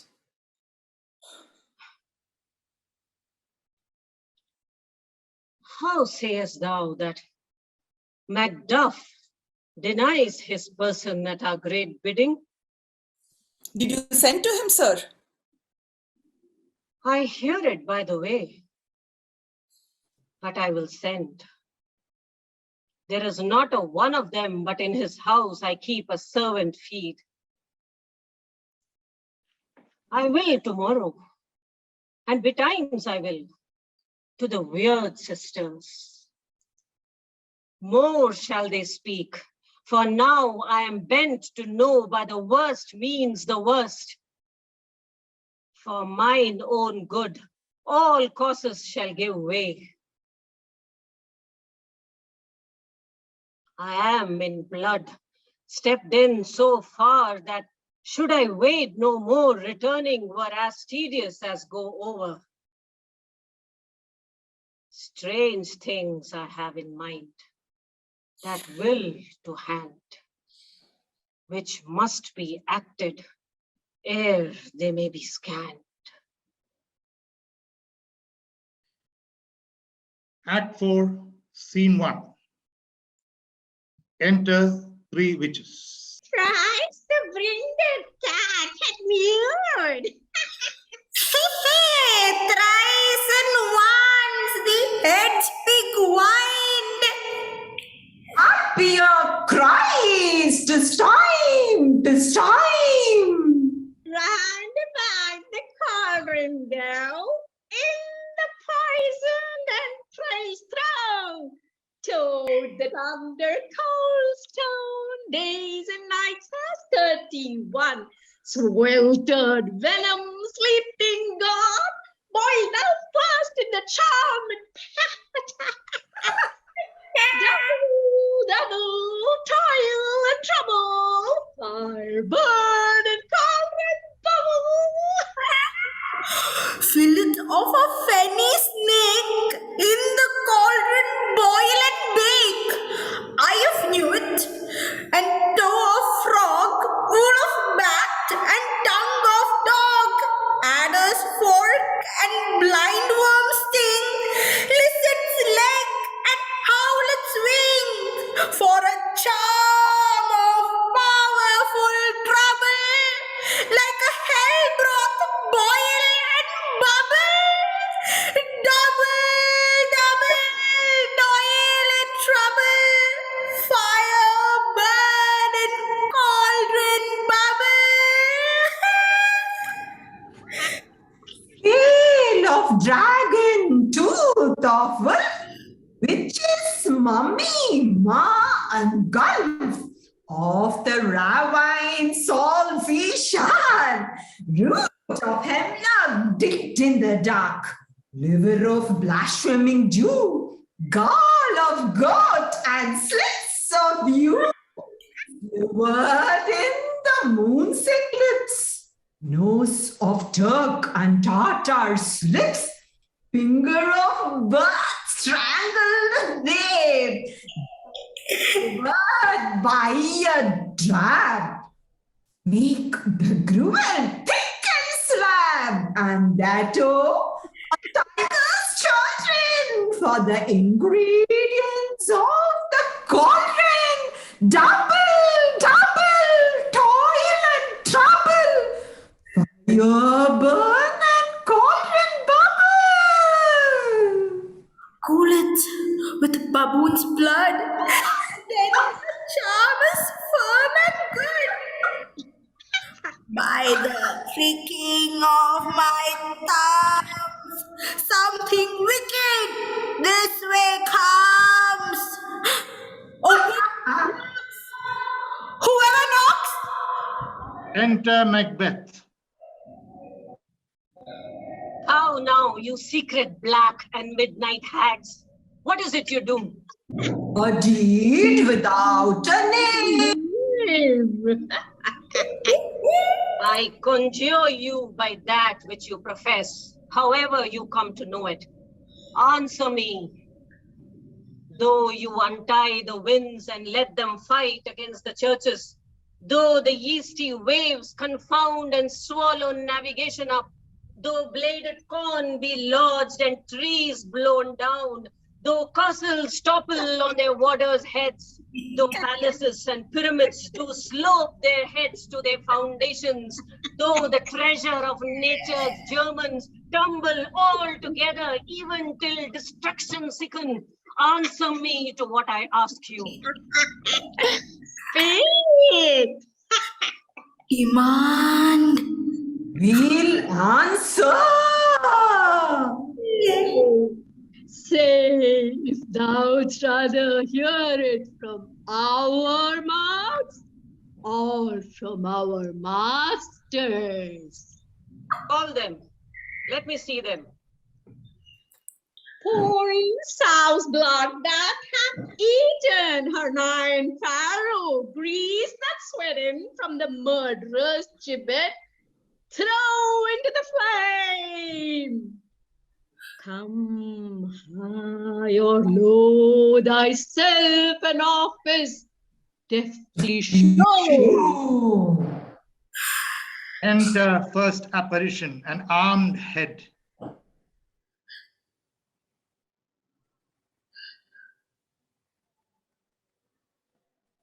Tell me, thou unknown power. Knows thy thought. Hear his speech, but say thou not. Macbeth, Macbeth, Macbeth.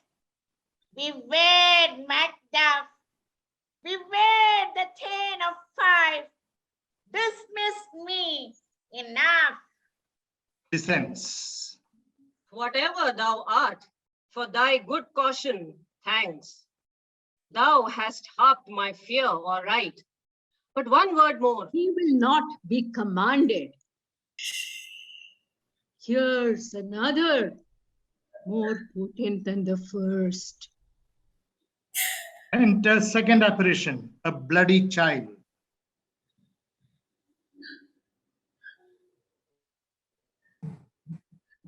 Macbeth, Macbeth, Macbeth. Had I 3 years, I'd hear thee. Be bloody, bold, and resolute. Love to scorn the power of man, for none of woman born shall harm Macbeth. Descends. Then live, Macduff. What need I fear of thee?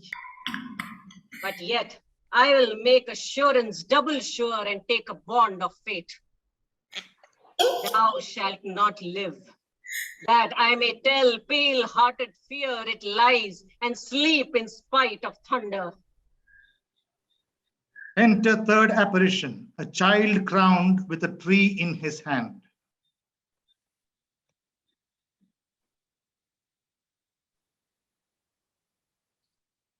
What is this?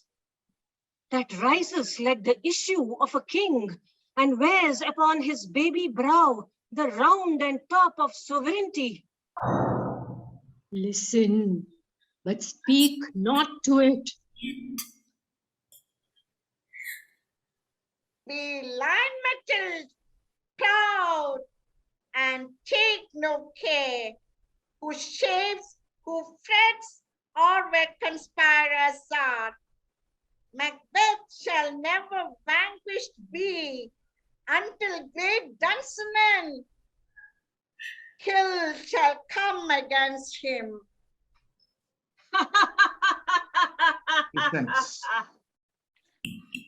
That will never be. Who can impress the forest, bid the tree unfix his earthbound root?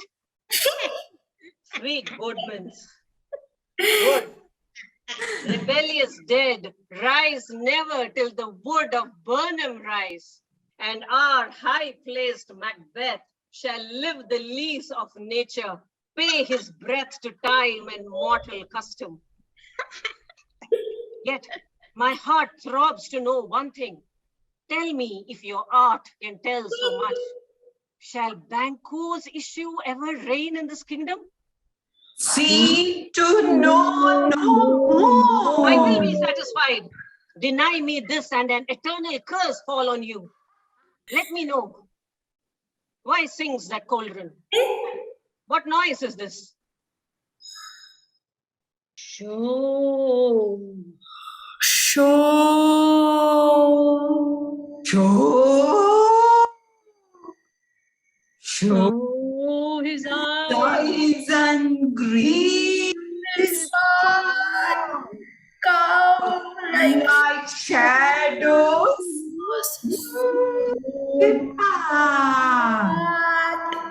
A show of 8 kings, the last with a glass in his hand, and Banquo.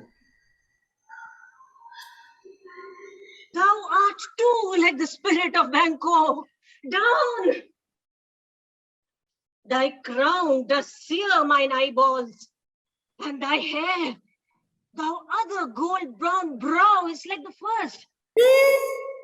A third is like the former. Filthy hags, why do you show me this? What eyes? What? Will the line stretch out to the crack of doom? Another yet? A seventh? I will see no more.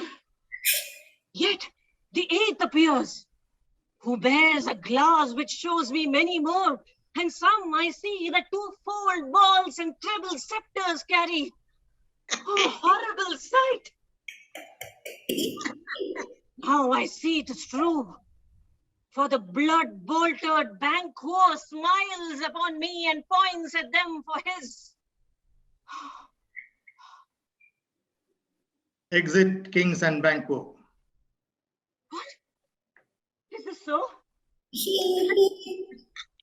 Aye, sir, all this is so. But why stands Macbeth thus amazedly? Come, sisters, cheer we up his sprites and show the best of our delights. I'll charm the air to give a sound while you perform your antic round, that this great king may kindly say our duties did his welcome pay. The witches dance and vanish. Where are they? Gone? Let this pernicious hour stand accursed in the calendar. Come in without there. Enter Lennox.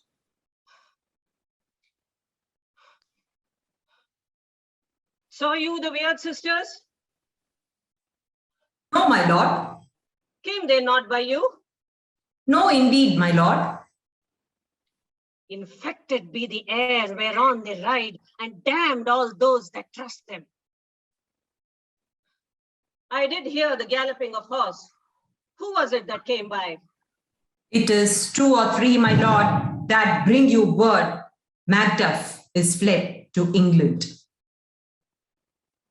Fled to England? My good lord.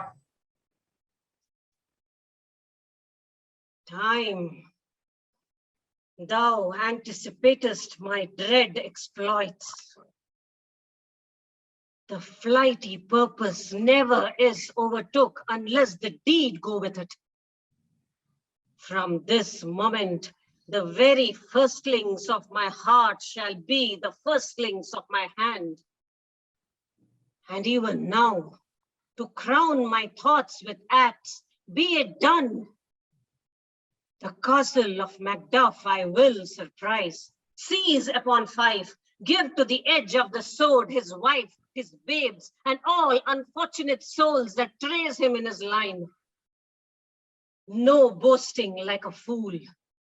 This deed I will do before this purpose cool.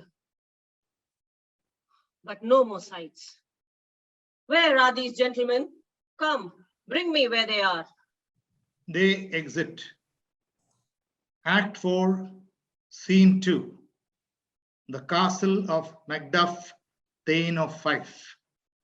Enter Lady Macduff, her son, and Ross. What had he done to make him fly the land? You must have patience, madam. He had none. This flight was madness. When our actions do not, our fears do make us traitors. You know not whether it was his wisdom or his fear. Wisdom? To leave us wife? To leave us babes? His mansion and his titles in a place from whence himself does fly?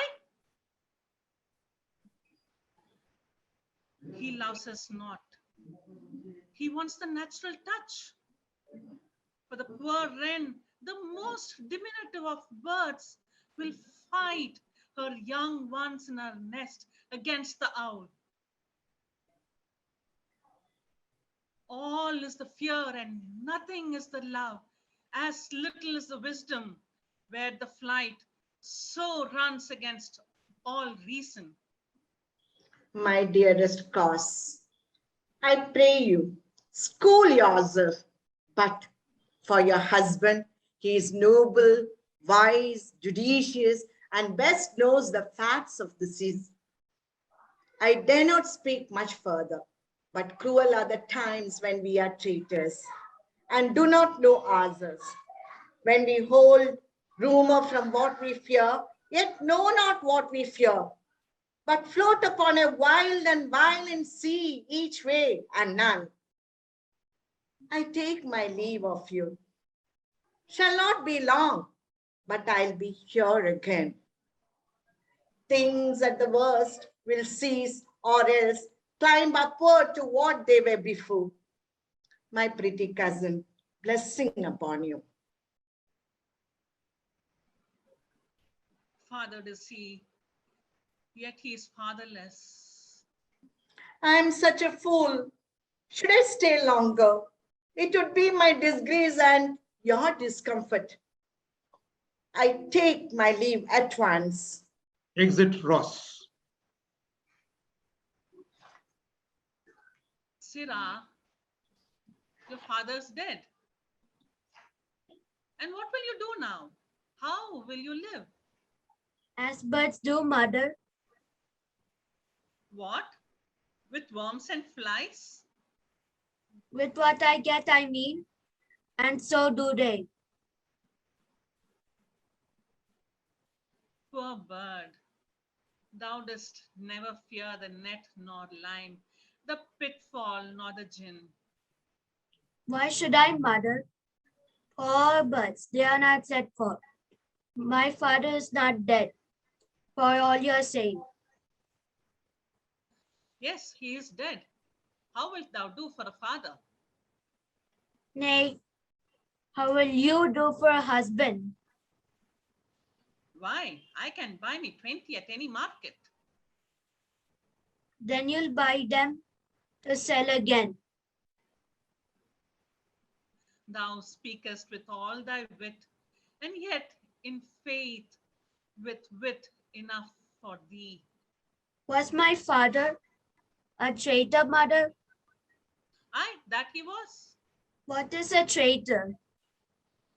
Why, one that swears and lies. And be all traitors that do so? Everyone that does so is a traitor and must be hanged. And must they all be hanged that swear and lie? Everyone. Who must hang them? Why, the honest men? Then the liars and swearers are fools. For they are liars and swearers enough to beat the honest men and hang up them. Now God help thee, poor monkey. But how wilt thou do for a father? If he were dead, you'll weep for him.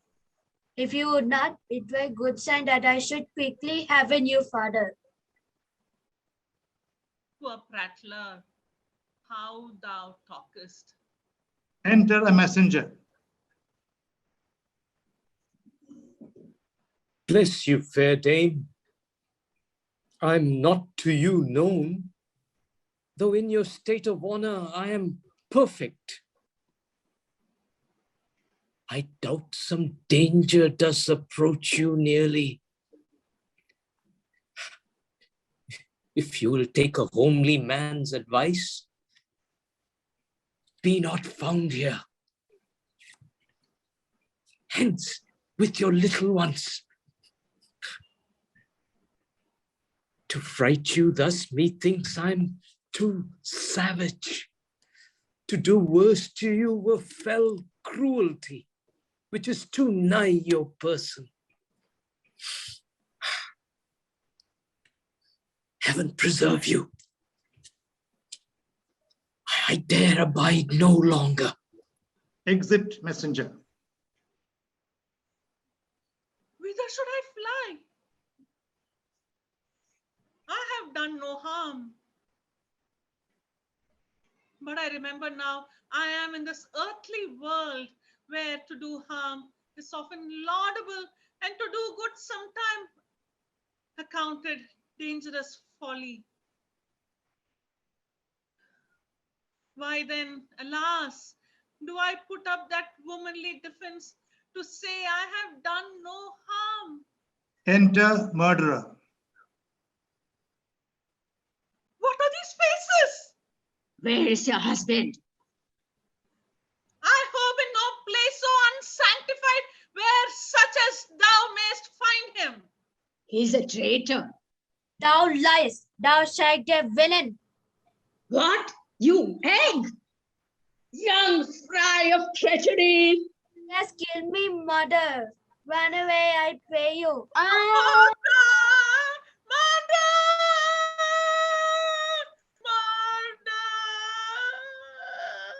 Dies. Exit murderer.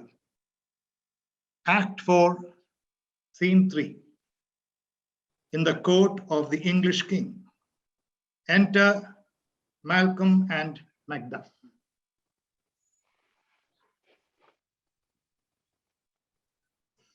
Let us seek out some desolate shade and there weep our sad bosoms empty.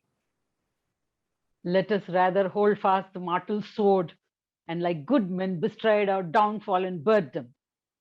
Each new morn, new widows howl, new orphans cry, new sorrows strike heaven on the face, that it resounds as if it felt with Scotland and yelled out like syllable of dolor.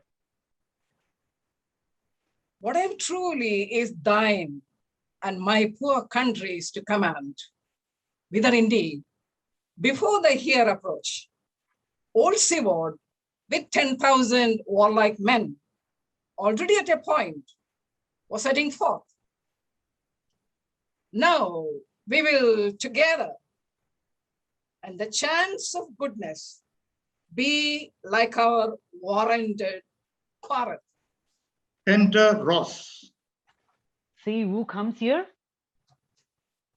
My countryman, but yet I know him not. My ever gentle cousin, welcome hither. I know him now. Good God, betimes remove the means that makes us strangers. Amen. Stand Scotland where it does, where it did. Alas, poor country, almost afraid to know itself. It cannot be called our mother, but our grave, where nothing, but who knows nothing is once seen to smile, where sighs and groans and shrieks that rend the air are made, not marked, where violent sorrow seems a modern ecstasy. The dead man's knell is there scarce asked for food, and good men's lives expire before the flowers of their caps die, or ere they sicken. Oh, relation, too nice, yet too true. What is the newest grief? That of an hour's age doth hiss the speaker. Each minute teems a new one. How does my wife? Why? Well. And all my children? Well, too. The tyrant has not battered at their peace? No, they were well at peace when I did leave them. But not a nigger of your speech. How goes it? When I came hither to transport the tidings, which I have heavily borne, there ran a rumor of many worthy fellows that were out, which was to my belief witnessed the rather. For that I saw the tyrant's power afoot. Now is the time of help. Your eye in Scotland would create soldiers, make our women fight to doff their dire distresses. Feed their comfort. Feed their comfort. We are coming thither. Gracious England hath lent us good Siward with 10,000 men. An older and a better soldier, none that Christendom gives out. Would I could answer this comfort with a like, but I have words that would be howled out in the desert air, where hearing should not latch them. What concern they? The general cause? Or is it a fee grieved due to some single breast? No, no mind that's honest, but in it shares some woe, though the main part pertains to you alone. If it be mine, keep it not from me. Quickly, let me have it. Let not your ears despise my tongue forever, which shall possess them with the heaviest sound that ever yet they heard. Oh, I guess at it. Your castle is surprised, your wife and babe savagely slaughtered. To relate the manner where, on the prairie of these murdered deer, to add the death of you. Merciful heaven! What man? Never pull your hat upon your brows. Give sorrow words. The grief that does not speak whispers the overfraught heart and bids it break. Oh, my children too. Wife, children, servants, all that could be found. And I must be from thence. My wife killed too. I've said. Be comforted. Let us make this medicines of a great revenge to cure this deadly grief.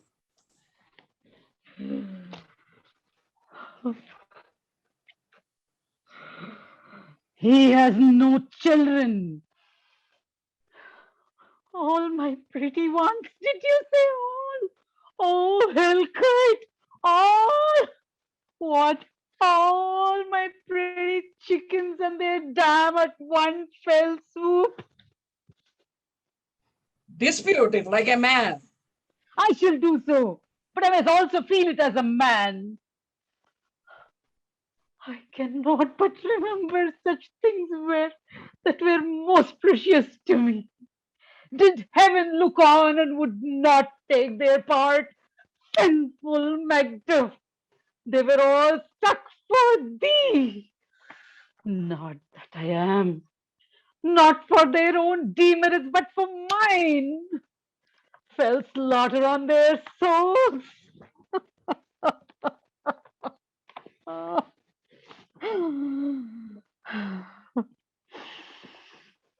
Heavens, rest them now.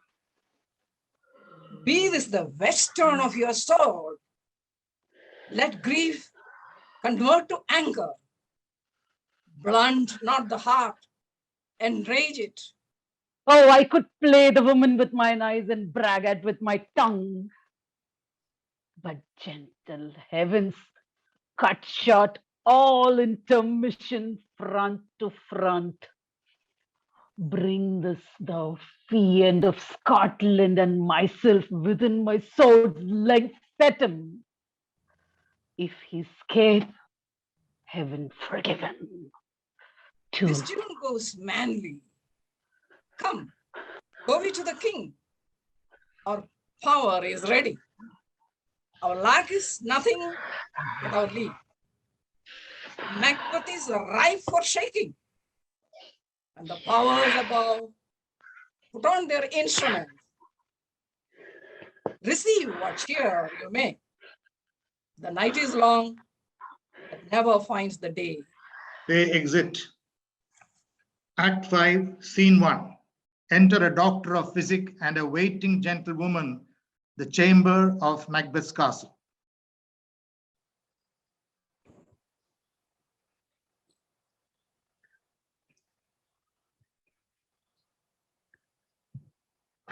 I have 2 nights watched with you, but can perceive no truth in your report. When was it she last walked? Since His Majesty went into the field, I have seen her rise from her bed, throw her nightgown upon her, unlock her closet, take forth paper, fold it, write upon it, read it, afterwards seal it, and again return to bed. Yet all this while in a most fast sleep.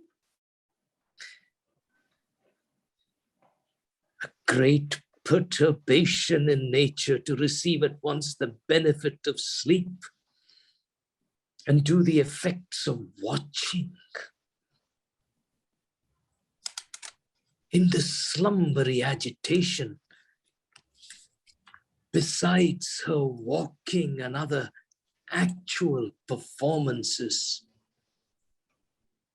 what at any time have you heard her say? That, sir, which I will not report after her. You may to me, and as most meet you should. Neither to you nor any one else, having no witness to confirm my speech. Enter Lady Macbeth with a candle.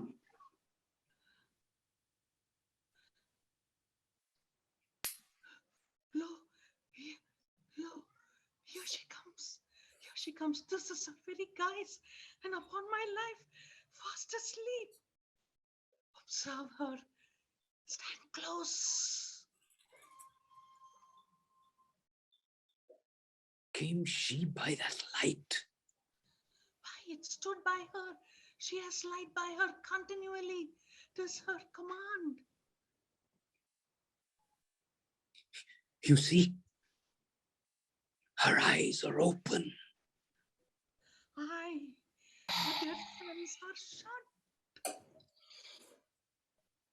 What is it she does now? Look, how she rubs her hands. It is an accustomed action with her to seem thus washing her hands. I have known her continue in this a quarter of an hour. Yet, here's a spot. Hark! She speaks. I will set down what comes from her to satisfy my remembrance the most strongly. Out! That spot out, I say.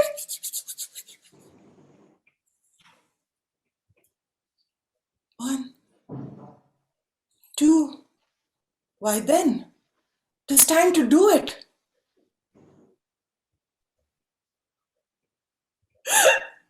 Alice Marquis.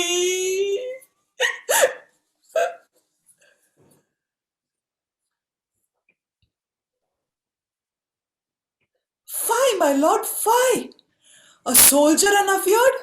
What need we fear who knows it, when none can call our part to account? Yet, who would have thought the old man to have had so much blood in him? You mark that.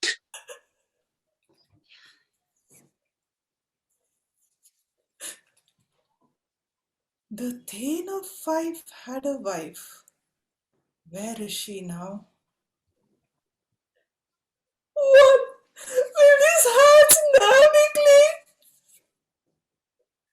No more of that, my lord, no more of that. You mar all with the starting. Go to.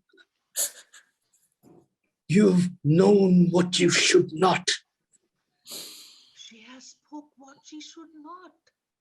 I'm sure of that. Heaven knows what she has known.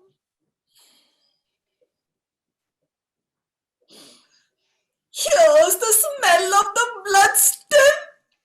All the perfumes of Arabia will not sweeten this little hand.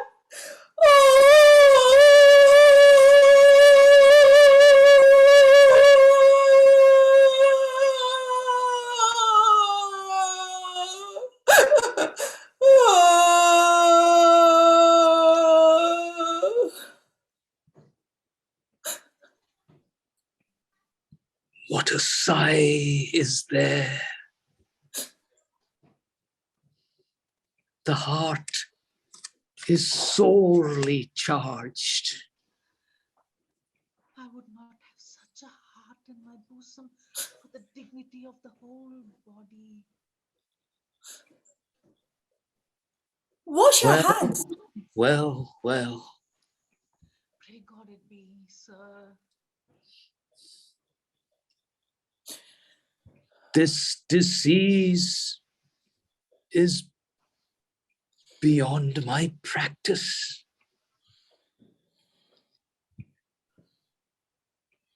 Yet I have known those which have walked in their sleep, who have died holily in their beds.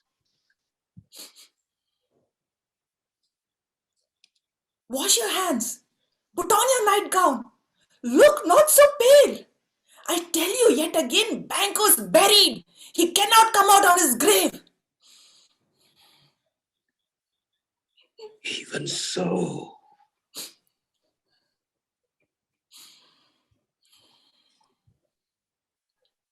To bed, to bed. There's knocking at the gate. Come. Give me your hand. What's done cannot be undone. To bed, to bed.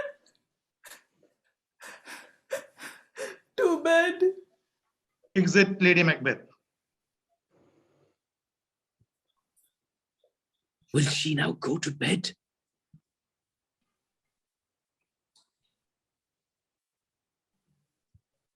Foul whisperings are abroad. Unnatural deeds do breed unnatural troubles. Infected minds to their deaf pillows will discharge their secrets.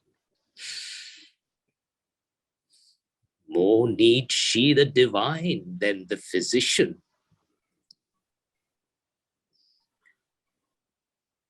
God, God forgive us all.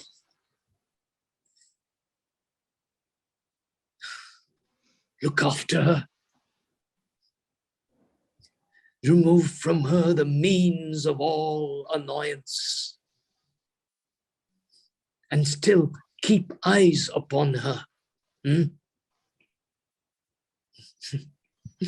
So, good night. My mind she has mated and amazed my sight. I think, but dare not speak.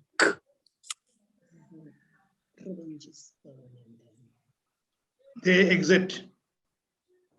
Act 5, Scene 2. A spot between England and Scotland. Enter Maintaith, Caithness, Angus, Lennox, soldiers. The English power is near, led on by Malcom, his uncle Siward, and the good Macduff.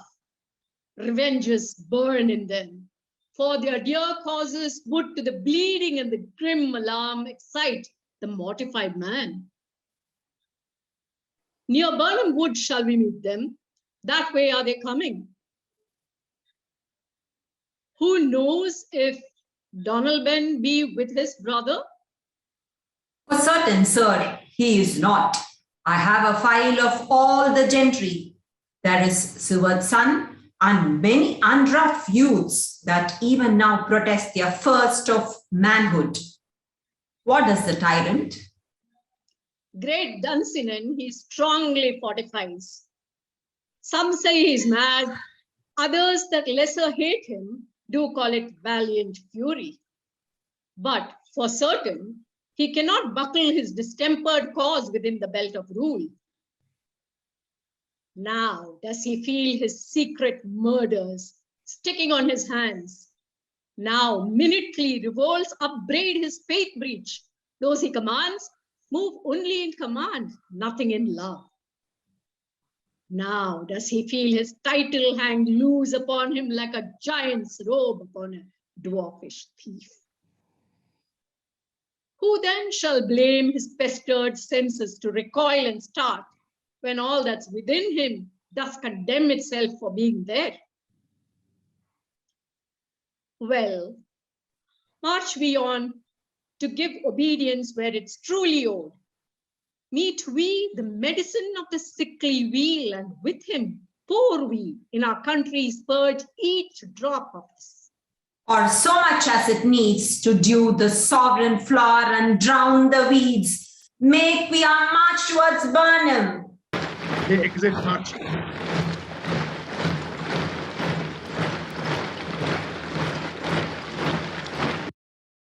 Act 5, Scene 3. Macbeth's castle. Enter Macbeth, doctor, and attendants. Bring me no more reports. Let them fly all. Till Burnham Wood removed to Dunsinane, I cannot taint with fear. What's the boy Malcom? Was he not born a woman? The spirits that know all mortal consequences have pronounced me thus. Fear not, Macbeth. No man that's born a woman shall ever have power upon thee. Then fly, false thanes, and mingle with the English epicures.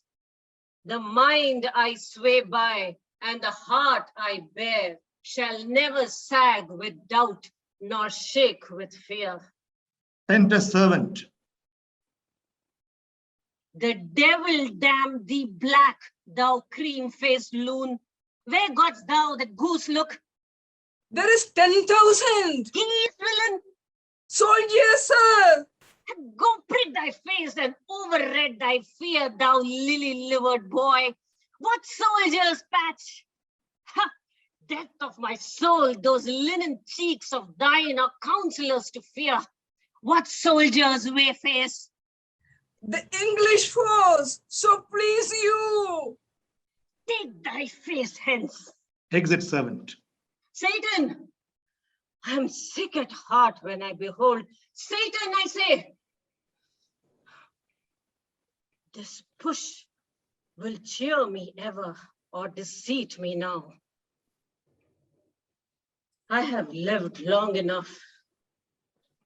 My way of life is fallen into the sear, the yellow leaf, and that which should accompany old age as honor, love, obedience, troops of friends, I must not look to have, but in their stead, curses, not loud, but deep, mouth honor, breath, which the poor heart would fain deny and dare not. Satan! Enter Satan. What is your gracious pleasure? What news more? All is confirmed, my lord, which was reported. I will fight till from my bones my flesh be hacked. Give me my armor. It is not needed yet. I'll put it on. Send out more horses, skirt the country round, hang those that talk of fear. Give me mine armor. How does your patient, doctor? Not so sick, my lord, as she is troubled with thick coming fancies that keep her from her rest. Cure her of that. Canst thou not minister to a mind diseased, pluck from the memory a rooted sorrow, raise out the written troubles of the brain, and with some sweet oblivious antidote, cleanse the stuffed bosom of that perilous stuff which weighs upon the heart? Therein the patient must minister to himself. Throw physic to the dogs. I'll none of it. Come, put mine armor on. Give me my staff. Satan, send out. Doctor, the thanes fly from me. Come, sir, dispatch. If thou couldst, doctor, cast the water of my land, find her disease, and purge it to a sound and pristine health, I will applaud thee to the very echo that should applaud again. Pull it off, I say. What rhubarb, senna, or what purgative drug would scour these English hands? Hearest thou of them? Aye, my good lord. Your royal preparation makes us hear something. Bring it after me. I will not be afraid of death and bane till Burnham Forest come to Dunsinane. All exit except doctor. Were I from Dunsinane, away and clear, profit again should hardly draw me here. Exit doctor. Act 5, Scene 4. Near Burnham Wood. Enter Malcom, Siward, Macduff, Siward's son, Menteith, Caithness, Angus, and soldiers marching.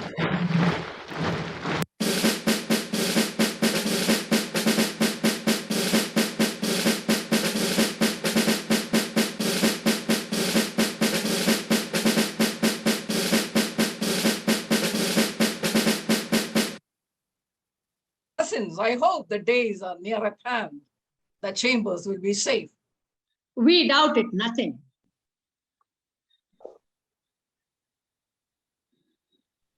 What wood is this before us? The wood of Burnham. Let every soldier hew him down a bough and tear it before him.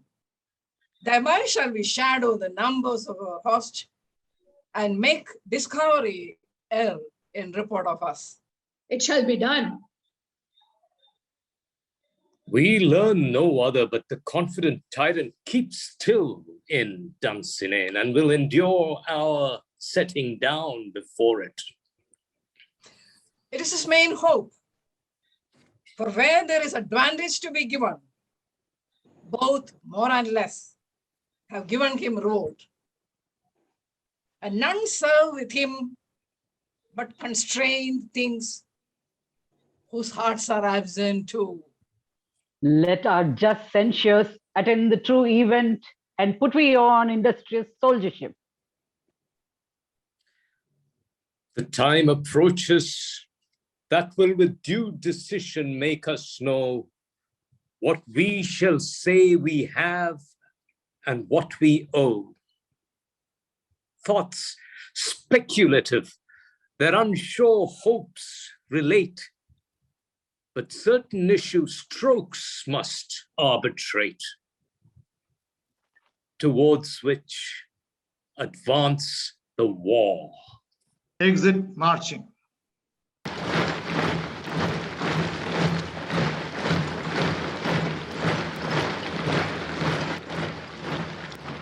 Act 5, Scene 5. Macbeth's castle.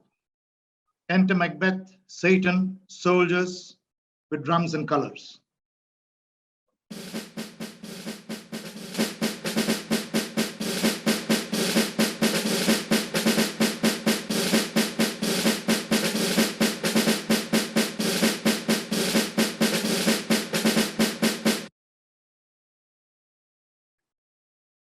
Hang out our banners on the outward walls. The cry is still they come. Our castle strength will laugh a siege to scorn. Here let them lie till famine and the ague eat them up. Were they not forced with those that should be ours, we might have met them dareful, beard to beard, and beat them backward home.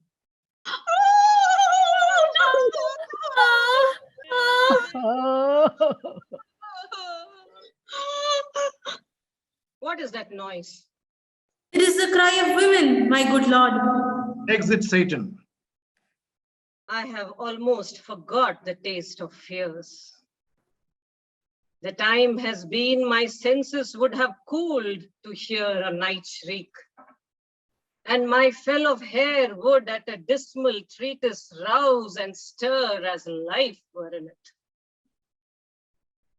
I have supped full with horrors. Direness, familiar to my slaughterous thoughts, cannot one start me. Enter Satan. The queen, my lord, is dead.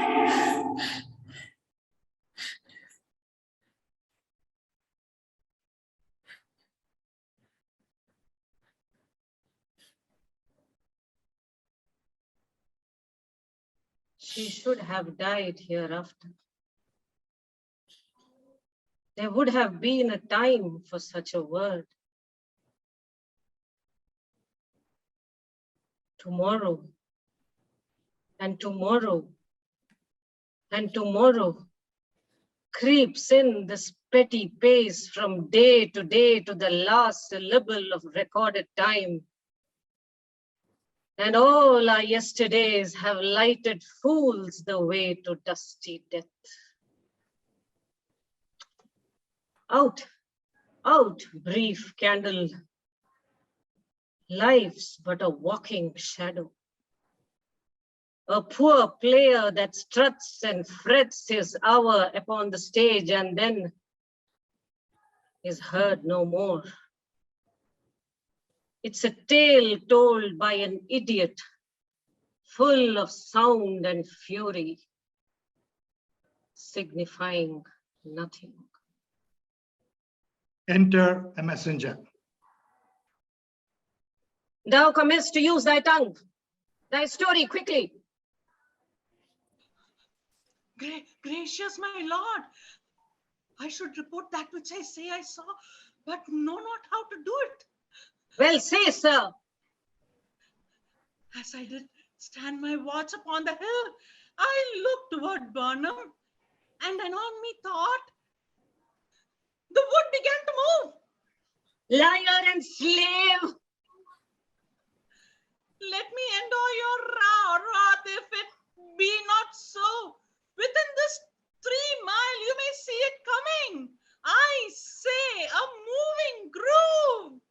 If thou speakest false, upon the next tree shalt thou hang alive till famine cling thee. If thy speech be sooth, I care not if thou dost for me as much. I pull in resolution and begin to doubt the equivocation of the fiend that lies like truth. Fear not till Burnham Wood do come to Dunsinane, and now a wood comes towards Dunsinane. Arm, arm and out! If this which he avouches does appear, there is nor flying hence nor tarrying here. I begin to be aweary of the sun, and wish the estate of the world were now undone. Ring the alarm bell! Blow, wind, come, rack! At least we will die with harness on our back. They exit. Act 5, Scene 6. Enter Malcom, Siward, Macduff, and their army. Battlefield. Now, near enough. Your leafy screams throw down, and sure like those you are. You, worthy uncle, shall with my cousin, your right noble son, lead our first battle. Worthy Macduff, and we shall take upon us what else remains to do according to our order. Fare you well. Do we but find the tyrant's power tonight, let us be beaten, if we cannot fight. Make all our trumpets speak. Give them all breath, those clamorous harbingers of blood and death. They exit.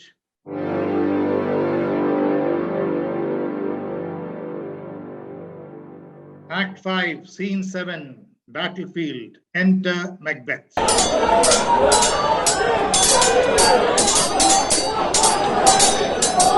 They have tied me to a stake.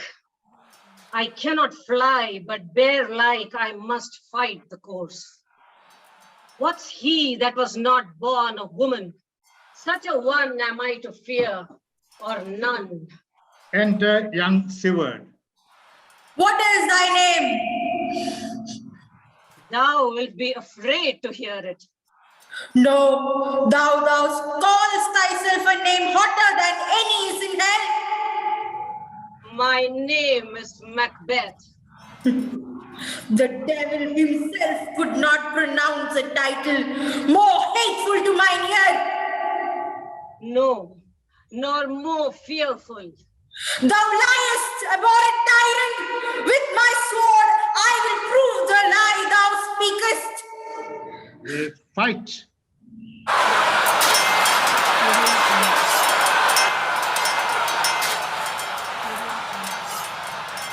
Young Siward is slain.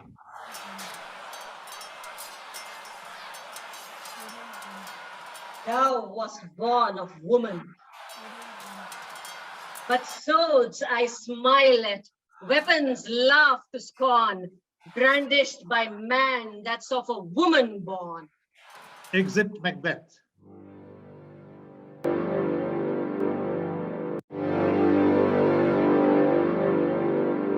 Enter Macduff. That way the noises. Tyrant, show thy face.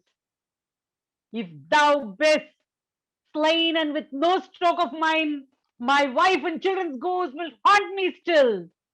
I cannot strike at wretched kerns whose arms are hired to bear their staves. Either thou, Macbeth, or else my sword with an unbattered edge I sheath again undeeded. There thou shouldst be. By this great clatter, one of greatest notes seem bruited. Let me find him, fortune, and more I beg not. Exit Macduff. Outside Macbeth's castle. Enter Malcom and Siward. This way, my lord. The castle's gently rendered. The tyrant's people on both sides do fight.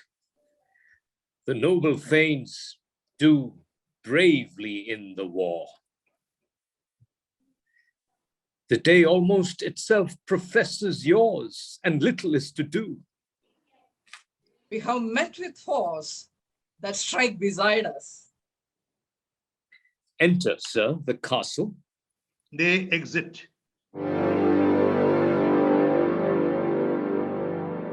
Act 5, Scene 8. Enter Macbeth.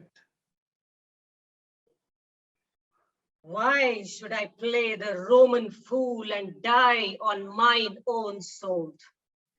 Whilst I see lives the gaseous do better upon them.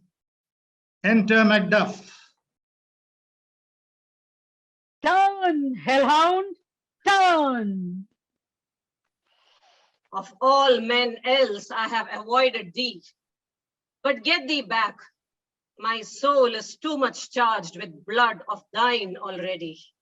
I have no words. My voice is in my sword. Thou bloodier villain than tongue can give thee out. They fight.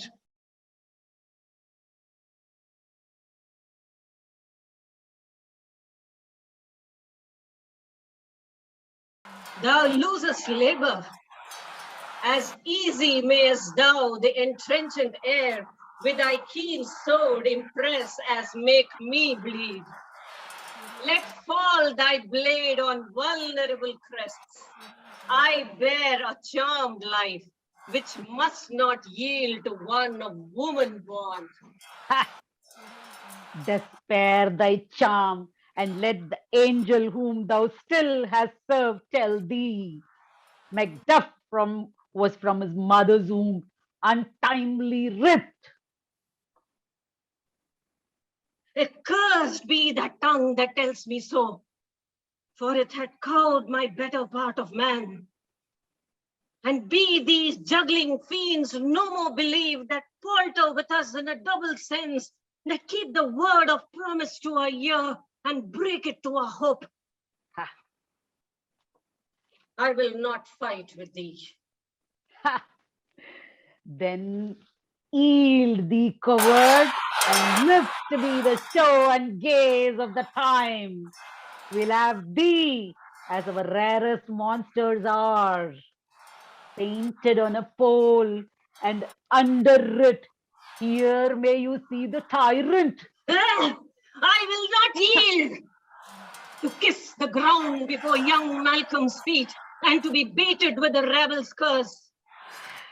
Though Burnham would be come to Dunsinane, and thou opposed being of no woman born, yet I will try the last. Before my body I throw my warlike shield. Leon Macduff, and damned be him that first cries, hold, enough. Fighting.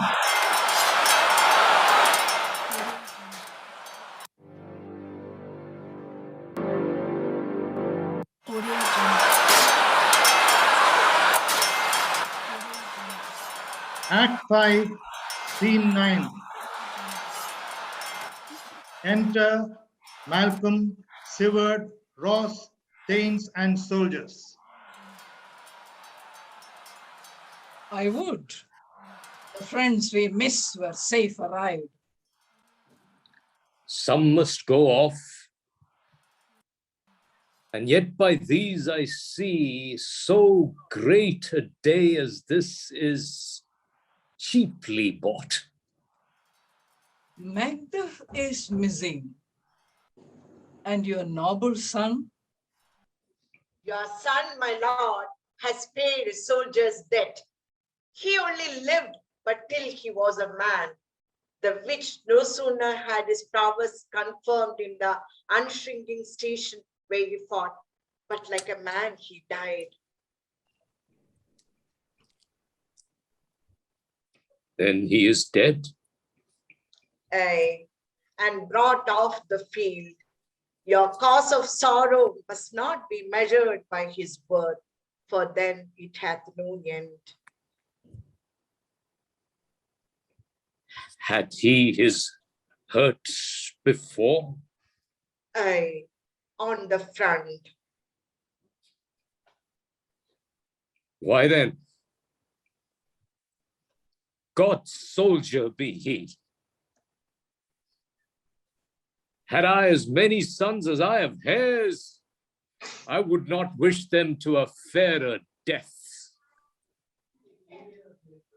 And so, his knell is knolled. He's worth more sorrow, and that I will spend for him. He's worth no more. They say he parted well and paid his score. And so, God be with him. Here comes newer comfort. Enter Macduff with Macbeth's head. Hail, Malcolm, King of Scotland! Oh, hail, King! Hail, Malcolm! Hail, King of For so Scotland. thou art. Behold, stands the usurper's cursed head. The time is free, I see, thee encompassed with thy kingdom's pearl, that speak my salutation in their minds, whose voices I desire aloud with mine. Hail, King of Scotland! Hail, King of King of Scotland!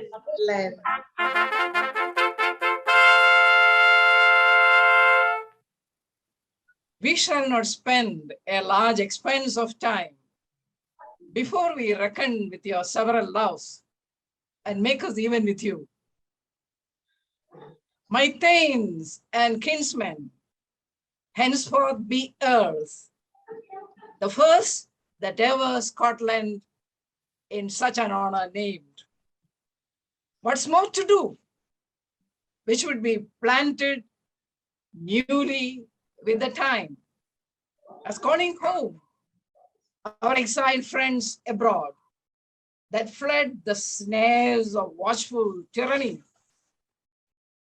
producing forth the cruel ministers of this dead butcher and his fiend-like queen, who, as it is thought, by self and violent hands took off her life.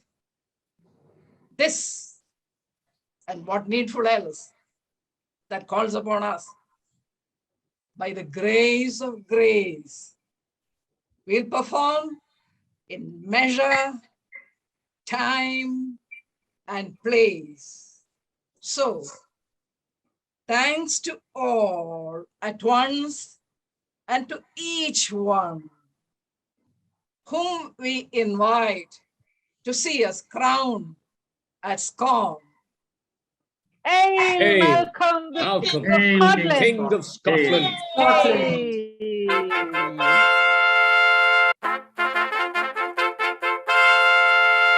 All exit.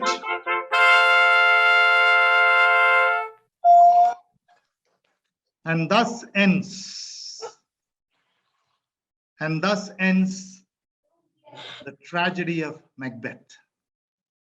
Thank you for being with us, for sharing this evening with us and watching our efforts. Thank you very much.